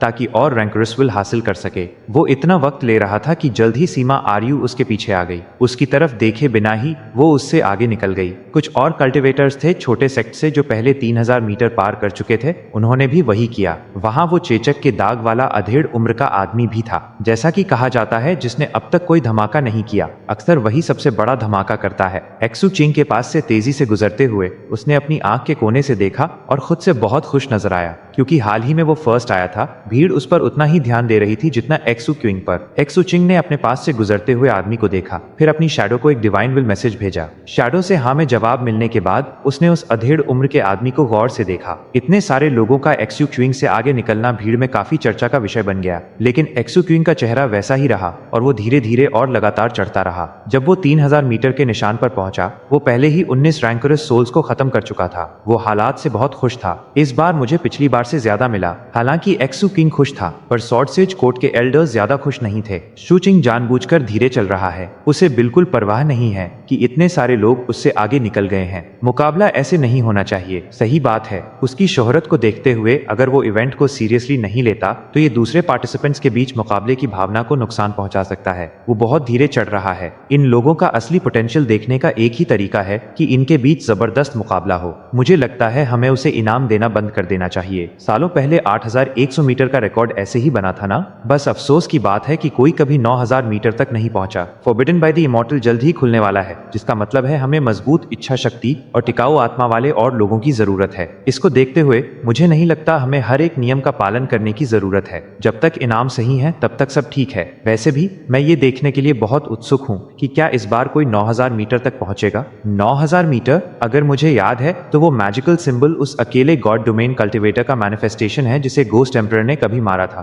थोड़ी ही देर बाद जब एक्सू क्विंग आगे बढ़ने की तैयारी कर रहा था, पिलर के ऊपर स्वॉर्डसेज कोर्ट से एक रोबदार आवाज गूंजी। अगले 6 घंटों में जो भी सुप्रीम बिगिनिंग नेदरफ्लाइट पिलर पर सबसे ऊंचा चढ़ेगा उसे ह्यूमन इंपीरियल क्लास टेक्निक की शुरुआती एनलाइटनमेंट का इनाम दिया जाएगा। इस ऐलान ने नेदरफ्लाइट सिटी की भीड़ में तुरंत हंगामा मचा दिया। ह्यूमन इंपीरियल क्लास टेक्निक, आमतौर पर ऐसा इनाम सिर्फ उन स्वॉर्डसेजेस को दिया जाता है जो कोई बड़ा काम करते हैं। एक इंपीरियल क्लास टेक्निक, और वो खास तौर पर इंसानों के लिए है। ह्यूमन इंपीरियल क्लास टेक्निक्स इंसानों द्वारा इस्तेमाल किए जाने पर सबसे ऑर्थोडॉक्स मानी जाती हैं। 7 काउंटीज और एक रीजन जो हम इंसानों के कब्जे में है, वहाँ ज्यादातर सेक्स दरअसल नॉन ह्यूमंस के लिए बनी इंपीरियल क्लास टेक्निक्स इस्तेमाल करते हैं। इंसानों के लिए सबसे बेहतर इंपीरियल क्लास टेक्निक्स वही हैं जो हमारे लिए बनी हैं। वो ब्लड लाइन से जुड़ी इनेट एबिलिटीज को अनलॉक करने की सबसे ज्यादा संभावना देती हैं। लगता है वो चाहते हैं कि ये मुकाबला गर्मा जाए, इसलिए वो ये इनाम दे रहे हैं। भीड़ में शोर मचा हुआ था और पिलर पर मौजूद कैंडिडेट्स भी उतने ही हिले हुए थे। किंग क्यू की आंखें एक अजीब रोशनी से चमक उठीं। चेचक के दाग वाले अधेड़ उम्र के आदमी की भौहें, आईब्राउज तन गईं।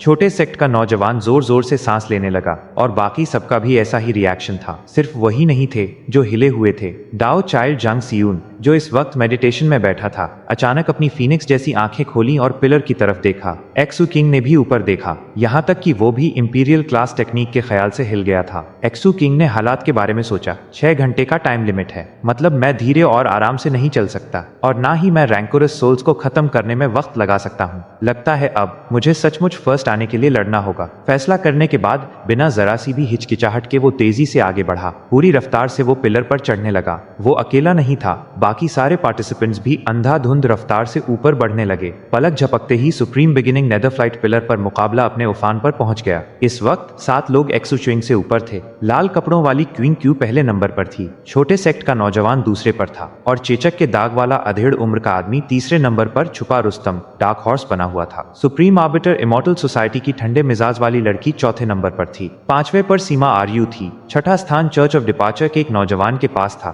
जो काला चोगा पहने था और जिससे ठंडक निकल रही थी। 7वें पर एक और कल्टिवेटर था, छोटे सेक्ट से। असल में वो और ऊपर जाने के लिए संघर्ष कर रहा था। लगता था 3900 मीटर उसकी हद लिमिट है। सच तो ये है कि उसका संघर्ष बेकार लग रहा था। 10 सांसों के वक्त में एक्सू क्विंग नीचे से उसे तेजी से पार कर गया। अब एक्सू क्विंग 7वें नंबर पर था। बात यही नहीं रुकी। अब जब एक्सू क्विंग के पास एक लक्ष्य था, वो अपनी पूरी ताकत लगा रहा था। रैंकोरस विल ने उस पर हमला किया। रैंकोरस सोल्स बनकर उसके सी ऑफ कॉन्शियसनेस में चीखीं, लेकिन उसका कोई असर नहीं हुआ। उसने उनकी चीखों को नजरअंदाज किया, उन्हें कुचला और आगे बढ़ता गया। उसकी हरकतों ने तुरंत नीचे के कल्टिवेटर्स का ध्यान खींच लिया। और तो और पिलर पर उससे नीचे वाले कल्टिवेटर्स ने दांत भींचे और ऊंचा और तेज चढ़ने पर ध्यान लगाया। ऊपर स्वॉर्डसेज एल्डर्स काफी खुश लग रहे थे। अब हुई ना बात, यही वो जोश है जो तुम नौजवानों से उम्मीद करते हो। चलो अब देखते हैं कौन फर्स्ट आता है। 359 एक्सू चिंग बिजली की तेजी से आगे बढ़ा, हर कदम के साथ दर्जनों मीटर की दूरी तय करते हुए। उस नौजवान को जो पहले 7वें नंबर पर था, उसने जल्दी ही पीछे छोड़ दिया। उस नौजवान ने उसे जाते हुए देखा, बेचैनी और बेबसी महसूस करते हुए। हमारे बीच का फासला बस बहुत ज्यादा है। वो जानता था कि एक्सू किंग ताकतवर है। आखिरकार एक्सू किंग सबसे पहले 3000 मीटर तक पहुंचा था। वो ये भी जानता था कि वो एक्सू किंग से मुकाबला नहीं कर सकता, लेकिन उसने कभी सपने में भी नहीं सोचा था कि एक्सू किंग उससे इतना आगे, इतना खौफनाक हद तक बेहतर होगा। उसके हिसाब से इतनी ऊंचाई पर इतनी तेजी से चलना नामुमकिन और लगभग अविश्वसनीय था। पिलर के रैंकुरस विल के हमलों की वजह से उसका शरीर और आत्मा दोनों कांप रहे थे और उसका सी ऑफ कॉन्शियसनेस ऐसा लग रहा था जैसे फटा जा रहा हो। दूसरी तरफ एक्सू किंग बिना किसी परेशानी के ऊपर बढ़ रहा था। अपने गोस्ट एम्परर माउंटेन को रिफाइन करने के बाद उसकी क्षमता, कैपेसिटी काफी बढ़ गई थी। आखिरकार रैंकुरस सोल्स उसके सी ऑफ कॉन्शियसनेस में हर 30 मीटर पर दिखाई देने लगी। वे तरह तरह के रूप और आकार ले रही थी, लेकिन एक्सू किंग बता सकता था कि ज्यादातर नॉन ह्यूमन थी। उनमें इंसान गिनती के थे। पहले वो उन्हें कुचलने से पहले उन्हें परखने में वक्त लगाता था, लेकिन अब उसकी आंखों में ठंडी चमक थी और वो बिना किसी डर के उन्हें कुचल रहा था। उसके सी ऑफ कॉन्शियसनेस में गोस्ट एम्परर माउंटेन तेज रोशनी से चमक रहा था और आगे पीछे झूम रहा था, लगभग किसी देवता की तरह जो रैंकुरस सोल्स का नामो निशान मिटा रहा हो। पूरी रफ्तार से ऊपर बढ़ते हुए एक्सू चिंग जल्द ही 4200 मीटर पर पहुंच गया। देखते ही देखते वो 4500 मीटर पर था। वहां चर्च ऑफ डिपार्चर का काले कपड़ों वाला नौजवान था। वो नौजवान अपनी पूरी जान लगाकर ऊपर चढ़ता जा रहा था। उसकी आंखें लाल हो चुकी थीं, लेकिन एक्सू क्विंग के मुकाबले वो बहुत धीरे चल रहा था। एक्सू क्विंग उसके पीछे से सनसनाता हुआ निकला और उसे पार कर गया। उस नौजवान ने उसे गुजरते हुए देखा और उसकी आंखें ठंडी हो गईं। एक चीख मारकर उसने एक्सू क्विंग से आगे निकलने की कोशिश में तेजी से कई दर्जन मीटर की दूरी तय की, लेकिन फिर उसका सी ऑफ कॉन्शियसनेस कांप उठा और मुंह से खून का फव्वारा छूट पड़ा। वो आगे नहीं बढ़ पाया और मजबूरन उसे बाहर निकले हुए टोटम को जोर से पकड़ना पड़ा और बस कड़वाहट से देखता रह गया जब एक्सू क्विंग और ऊपर बढ़ता गया। चर्च ऑफ डिपार्चर ज्वाइन करने से पहले वो अपने शहर में एक चोजन कल्टिवेटर माना जाता था। उसने अपने कई साथियों को पीछे छोड़ा था और चर्च ज्वाइन करने के बाद भी यही किया था। उसे लंबे समय से यकीन था कि वो एक असली चोजन है और वो एंशिएंट एम्परर्स और इंपीरियल सॉवरेन्स में से एक बनने के काबिल है। अपने भविष्य के लिए ही उसने चर्च ऑफ डिपार्चर ज्वाइन किया था। सेक्ट ज्वाइन करने के बाद ही उसे एहसास हुआ कि दुनिया में हमेशा उससे ज्यादा हुनरमंद लोग मौजूद हैं, ठीक वैसे ही जैसे आसमान के ऊपर और भी आसमान होते हैं। ये उसके लिए बहुत बड़ा झटका था। उसे उम्मीद थी कि वो अपनी कम उम्र का फायदा उठाकर स्वॉर्ड सेज कोर्ट ज्वाइन कर लेगा। बदकिस्मती से उसके लिए पूरा emperor receiving prefecture church of departure से कहीं बड़ा था और इसका मतलब था कि मुकाबला करने के लिए और भी ज्यादा चोजन कल्टिवेटर्स थे। अब वो बस यही कर सकता था कि एक्सू क्विंग को ऊपर और ऊपर चढ़ते हुए देखे। 4500 मीटर, 4650 मीटर, 4800 मीटर। एक्सू क्विंग उन लोगों पर ध्यान नहीं दे रहा था जिन्हें वो पीछे छोड़ रहा था। अब वो 6ठे नंबर पर था और उसके ठीक आगे सीमा आरयू थी। वो हाँप रही थी जैसे जैसे वो एक एक मीटर ऊपर चढ़ रही थी। उसकी आंखों में दृढ़ निश्चय, डिटर्मिनेशन चमक रहा था और चेहरे पर जिद थी। जब एक्सू किंग करीब आया उसने उसकी तरफ एक नजर भी नहीं देखा। एक्सू चिंग ने भी उससे कोई बात नहीं की। वो बस उससे आगे निकल गया और 5वां स्थान ले लिया। उसके पीछे सीमा आरयू ने टोटम को जकड़ लिया। उसका हाथ कांप रहा था और दांत बिछे हुए थे। एक्सू किंग अभी भी धीमा नहीं हुआ था। सीमा आरयू को पीछे छोड़ने के बाद वो जल्द ही 5100 मीटर पर पहुंच गया। वहां कोई था। वो सुप्रीम आर्बिटर इमॉर्टल सोसाइटी की ठंडे मिजाज वाली लड़की थी। वह इस वक्त 4थे नंबर पर थी। उसकी जबड़ा भिंचा हुआ था और दोनों हाथ खून से सने हुए थे। आंखों में दृढ़ता थी, जैसे वो धीरे धीरे रेंग कर ऊपर चढ़ रही थी। बदकिस्मती से वो जितनी कोशिश कर रही थी उतनी ही धीमी होती जा रही थी। जाहिर था कि वो अपनी हद के बिल्कुल करीब थी। उसने एक्सू क्विंग को देखा। एक्सू किंग ने उसे देखा। अपनी खस्ता हालत में एक्सू क्विंग की रफ्तार देखकर उसकी सांसें उखड़ गईं और वो बस घूरती रह गई जब वो उसके पास से गुजरकर 5400 मीटर पर पहुंच गया। ये वो पहली जगह थी जहां एक्सू क्विंग को रैंकुरस विल का एक बर्जर्क अटैक झेलना पड़ा, जिसने उसके गोस्ट एम्परर माउंटेन को भरने की कगार पर पहुंचा दिया। आमतौर पर वो वहीं रुक जाता, पर उसने ऐसा नहीं किया। वो आगे बढ़ता रहा। उसके आगे 3 लोग थे। एक वो नोज रिंग वाला नौजवान, एक वो चेचक के दाग वाला बंदा जिसकी पहचान एक्सू किंग पहले ही जान चुका था, और लाल कपड़ों वाली क्वीन क्यू जो पहले ही 5700 मीटर पार कर चुकी थी और 6000 मीटर पहुंचने वाली थी। एक्सू चिंग को देखते ही वो तेजी से आगे बढ़ी और 6000 मीटर पहुंचने वाली पहली शख्स बन गई। इससे भीड़ खुशी से झूम उठी, लेकिन वो इतनी ऊंचाई पर थी कि भीड़ की आवाज ठीक से सुन नहीं सकती थी और वो तेज हवाओं से घिरी थी जो सारी आवाजें उड़ा ले जा रही थीं। इससे भी बड़ी बात ये थी कि उसके दिमाग में गूंजने वाली इंटेंस रैंकरस विल उसे पूरा ध्यान लगाने पर मजबूर कर रही थी। वो एक्सू क्यूइंग की वजह से काफी दबाव महसूस कर रही थी। ये बात कि वो अब सिर्फ 600 मीटर दूर है उसे दांत पीसने पर मजबूर कर रही थी। इसी बीच उसका ईविल गोस्ट शायद लाल रोशनी से चमकने लगा और उसे घेर लिया। उसकी माथे की नसें फूल गईं और वो एक और तेजी के झटके के साथ ऊपर बढ़ी। लेकिन कोई और भी था जिसने अचानक अपनी रफ्तार बहुत बढ़ा दी और वो चेचक के दाग वाला अधेड़ उम्र का आदमी। वो ठंडक से घिरा हुआ था जिसने पिलर पर उसके आसपास बर्फ जमा दी थी। अपनी रफ्तार के कारण वो 6000 मीटर पहुंचने वाला दूसरा शख्स बन गया। तीसरा वो नोज रिंग वाला नौजवान था और चौथा एक्सू किंग। भले ही गोस्ट एम्परर माउंटेन भरने वाला था पर एक्सू किंग धीमा नहीं हुआ। असल में पहाड़ का सहारा मिलने से उसका दिमाग और आत्मा और लचीले रिजिलियंट हो गए थे जिसने उसे चढ़ना जारी रखने दिया। हालांकि ऐसा लग रहा था कि वो पहाड़ की वजह से कामयाब हो रहा है, पर सच ये था कि जो कल्टिवेटर्स इतनी ऊंचाई तक चढ़ सकते थे उनके पास कामयाबी के अपने खास तरीके होने ही चाहिए थे। एक्सू किंग उस नोज रिंग वाले नौजवान से आगे निकल गया। जैसे ही वो निकला, नौजवान ने उसे चुनौती भरी नजरों से घूरा, फिर दांत भींचे, एक इनकैंटेशन जेस्चर किया और एक्सू च्विंग की तरफ इशारा किया। ये किसी तरह की ट्रांसफरेंस टेक्निक लग रही थी क्योंकि उससे ढेर सारी रैंकरस विल निकली और एक्सू च्विंग की तरफ बढ़ी। एक्सू च्विंग की आंखें ठंडक से चमकी। जब से वो सुप्रीम बिगिनिंग नेदरफ्लाइट पिलर पर चढ़ रहा था, ये पहली बार था जब किसी ने उसके खिलाफ कोई चाल चली थी। उस नौजवान की अजीब ट्रांसफरेंस टेक्निक ने एक्सू च्विंग के कानों में तीखी चीखों को और तेज कर दिया। फिर रैंकरस विल उसके सी ऑफ कॉन्शियसनेस में घुस गई और जल्दी ही एक विशाल पंखों वाले नॉन ह्यूमन का रूप ले लिया जिसका सरबाज ईगल का और शरीर इंसान का था। वो गहरा काला था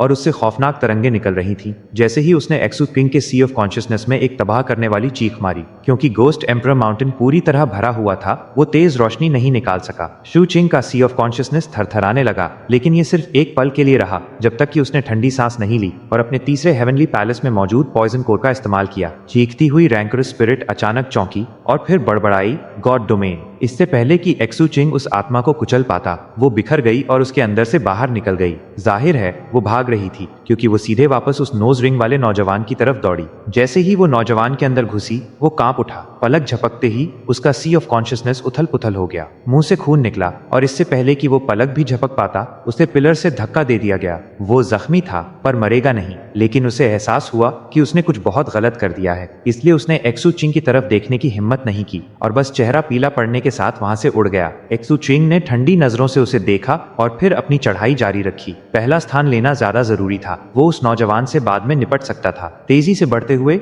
एक्सू किंग ने 6000 मीटर पार कर लिया। उससे 150 मीटर आगे वो चेचक के दाग वाला आदमी था और 300 मीटर दूर चिंग क्यू थी। जैसे ही एक्सू चिंग अपने ऊपर के हालात का जायजा ले रहा था, उस चेचक के दाग वाले आदमी ने पीछे मुड़कर देखा। उनकी नजरें मिली। बहुत दिन हो गए कैप्टन, एक्सू चिंग ने शांति से कहा। पिछले महीने में जब भी वो डार्क सेरेनिटी सेक्ट के किसी डिसाइपल को देखता था, उसे उस चिट्ठी की याद आती थी और मन में कैप्टन की अच्छी तरह धुलाई करने की इच्छा जाग उठती थी। कैप्टन ने गला साफ किया और फिर हंसा। एक और मुकाबला करना चाहते हो छोटे आग क्यूइंग? अगर तुम जीते तो मैं तुम्हें मुझे मारने दूंगा, पर अगर तुम हारे तो तुम्हें वो पैसे देने होंगे जो तुम्हारे ऊपर उधार हैं, और फिर चुपचाप मेरे साथ आर्च इमॉर्टल प्लमडार्क से मिलने चलना होगा मामला सुलझाने के लिए। वरना मैं सेक्ट वापस जाने या पेट्रियार्क से मिलने की हिम्मत नहीं कर सकता। बिना किसी ठिकाने के मेरी जिंदगी नरक बन जाएगी। एक्सू च्विंग की आंखें ठंडक से चमकी। वो बता सकता था कि कैप्टन सीरियस है, इसलिए उसने बदले में गंभीरता से सर हिलाया। उनका पहला मुकाबला फॉरबिडन सी में हुआ था। हारने वाले को औरत के कपड़े पहनने पड़े थे, खासकर एक सी ज़ॉम्बी प्रिंसेस के। ये उनका दूसरा मुकाबला था। जैसे ही उन दोनों में सहमति बनी, चिंग क्यू, जो उनसे काफी ऊपर थी, अपने ईविल गोस्ट साइड से एक डिवाइन विल मैसेज सुन रही थी। ये वही हैं, मैड डॉग और गोस्ट हैंड दोनों तुम्हारे ठीक पीछे हैं। मैंने अभी उन्हें बात करते सुना कि कौन पहला स्थान लेगा। ये बिल्कुल बेहुदा और गुस्ताखी है, जैसे तुम उनके लिए मौजूद ही नहीं हो। तुम खुद को कैसे रोक सकती हो? तुम बस घूमकर उन्हें अपने साथ ले जाकर खत्म क्यों नहीं कर देती? तुम हमेशा म्यूचुअल डिस्ट्रक्शन की रट लगाए रहते हो। क्विंग क्यू गुर्राई, क्या तुम एक बार के लिए चुप नहीं रह सकते? उसकी आंखें गहरी लाल चमकी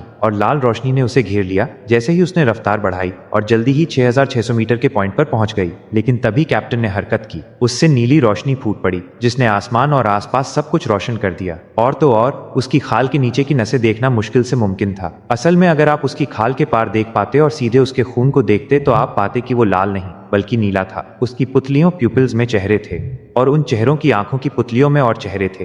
परत दर परत वे एक बेहद मनहूस एहसास दे रहे थे जो कमाल की तेजी के साथ आया। एक छलांग में वो 300 मीटर गया। 3 छलांगों में उसने किंग क्यू को पीछे छोड़ दिया और 6900 मीटर पर पहुंच गया।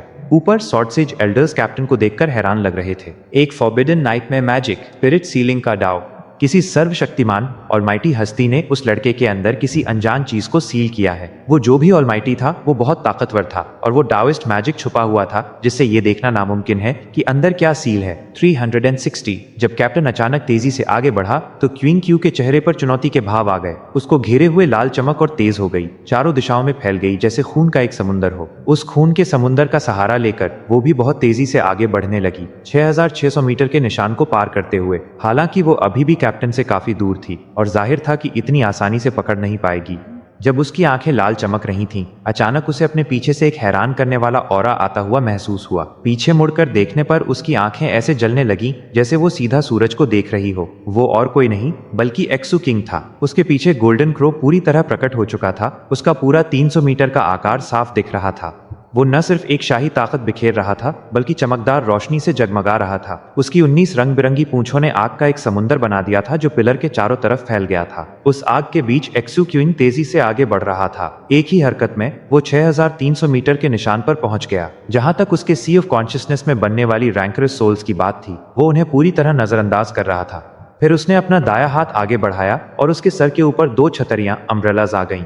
एक गहरी काली थी और उससे काली आग टपक रही थी। ये उसे रहस्यमयी और अजीब बना रही थी और साथ ही रैंकरस विल के लिए रुकावट भी पैदा कर रही थी जो इससे गुजरते वक्त काफी कमजोर पड़ जाती थी। दूसरी छतरी किसी चमकदार खजाने जैसी थी जिससे सतरंगी रोशनी निकल रही थी और उसके आसपास हवा के गुनगुनाने जैसी आवाज आ रही थी। जैसे ही उसने एक्सू क्वीन को शुद्ध प्योरीफाई किया, जो भी रैंकरस विल उसके अंदर घुसने की कोशिश कर रही थी वो बस बिखर गई। उसका तीसरा हेवनली पैलेस भी एक्टिव था और हर कंपन रैंकरस सोल्स को तबाह करने वाली ताकत भेज रहा था। इन सब वरदानों के साथ एक्सू क्वीन का ऑरा इतना ताकतवर था कि उसने आसमान को हिला दिया और तेज हवाएं चलने लगी। फिर उसने एक और कदम बढ़ाया जो उसे सीधा 6600 मीटर पर ले गया, बिल्कुल उतनी ही ऊंचाई पर जितनी चिंग क्यू की थी। लेकिन वो अभी रुकने वाला नहीं था। उसकी चमकदार आंखें एक पल के लिए भी क्वीन क्यू पर नहीं रुकी बल्कि सीधा कैप्टन पर टिकी थीं। वे दोनों भाई जैसे थे और साथ ही फेलो डाओइस्ट्स भी। इससे बढ़कर वे ऐसे नायाब साथी थे जो कल्टीवेशन के रास्ते पर एक दूसरे के साथ कदम से कदम मिलाकर चल सकते थे। असल में इससे कोई फर्क नहीं पड़ता था कि कौन फर्स्ट है और कौन नहीं।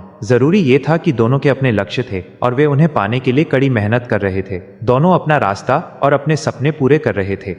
वे साथ आगे बढ़ सकते थे और अपनी दोस्ती के लिए कुर्बानी भी दे सकते थे। लेकिन एक चीज जो वे नहीं कर सकते थे वो थी एक दूसरे के साथ नरमी बरतना। अगर वे मुकाबला करने वाले थे तो वे पूरी जान लगा देंगे। एक्सू किंग यही सोचता था और कैप्टन भी यही सोचता था। एक्सू क्वीन फिर से आगे बढ़ा। गोल्डन क्रो ने एक तीखी चीख मारी, फिर एक्सू चिंग में समा गया। उसके चारों तरफ एक पीले चोगे येलो रोब जैसा बन गया और उसकी शारीरिक ताकत फ्लैशली बॉडी पावर को पूरी तरह बाहर ले आया। ऐसा लग रहा था जैसे उसमें अनगिनत ऊर्जा भर गई हो जिससे उसकी एनर्जी और खून उबलने लगा। ये कुछ ऐसा नहीं था जिससे उसका शरीर फूल जाए, पर जो भी उसे देख सकता था वो महसूस कर सकता था कि उसके अंदर एक पूरा जलता हुआ आसमान और जमीन है। उस खौफनाक शारीरिक ताकत के साथ एक्सू क्वीन ने तीसरा कदम बढ़ाया। जब उसका पैर जमीन पर पड़ा, सुप्रीम बिगिनिंग नेदरफ्लाइट पिलर थरथरा उठा। फिर वो दोबारा हिला, चिंग क्यू को पीछे छोड़ते हुए 6900 मीटर के निशान पर पहुंच गया। वो प्रकट हुआ बिल्कुल कैप्टन के बगल में। कैप्टन ने चमकती आंखों से एक्सू क्वीन को देखा। हालांकि उसके माथे पर पसीने की बूंदें थीं। साफ था कि उसकी ये अचानक बढ़ी हुई रफ्तार आसान नहीं थी, पर वो ये बात कभी नहीं मानता।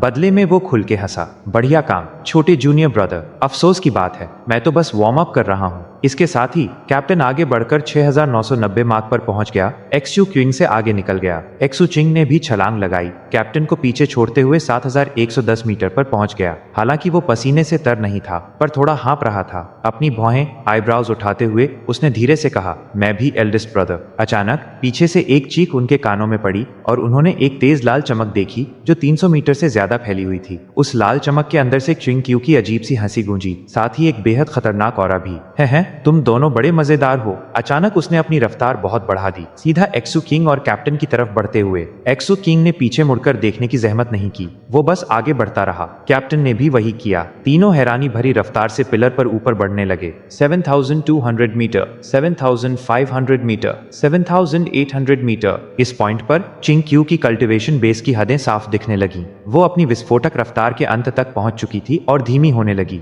लेकिन एक्सू किंग और कैप्टन अभी भी टॉप स्पीड पर थे। दोनों ने 7,800 मीटर पार किया। जैसे जैसे वे तेजी से आगे बढ़े, दोनों बीच बीच में एक दूसरे को देख लेते। एक सांस लेने के लिए हाँफ रहा था, दूसरा पसीने से लथपथ था। इस दौरान वे आपस में बातें भी कर रहे थे। तुमसे नहीं हो पाएगा छोटे जूनियर ब्रदर, और ये इतना हाँफ क्यों रहे हो? इतनी जोर से कि शर्त लगा लो नीचे जमीन पर लोग तुम्हें सुन सकते हैं। एआई, ये बिल्कुल वैसा ही है जैसा मैंने तुम्हें पहले कहा था। तुम बहुत छोटे हो, शारीरिक रूप से ऐसी चीजों के काबिल नहीं हो। एल्डेस्ट ब्रदर, आप सुप्रीम बिगिनिंग नेदरफ्लाइट पिलर पर पसीने की नदी बहाते जा रहे हैं। आप रुक कर थोड़ा आराम क्यों नहीं कर लेते? मुझे डर है कहीं आप में पानी की कमी ना हो जाए। मजाक करते हुए भी वे चुपके से अपनी रफ्तार बढ़ा रहे थे। हर कोई दूसरे को पीछे छोड़ने की कोशिश कर रहा था। दोनों ऊपर और ऊपर चढ़ते जा रहे थे, पहला स्थान लेने की कोशिश में। कियू बस उन्हें देखकर दांत पीस रही थी। आखिर मेरा पाला हमेशा इन दो बेवकूफों से ही क्यों पड़ता है? और भी बुरा ये था कि वो उनकी बातें सुन सकती थी और इससे उसका दिमाग ठंडा रखना नामुमकिन हो रहा था। रैंकुरस विल के खतरनाक हमलों ने हालत और खराब कर दी थी। अपनी सी ऑफ कॉन्शियसनेस में रैंकुरस सोल्स को निकालना या खत्म करना पहले से कहीं ज्यादा मुश्किल था।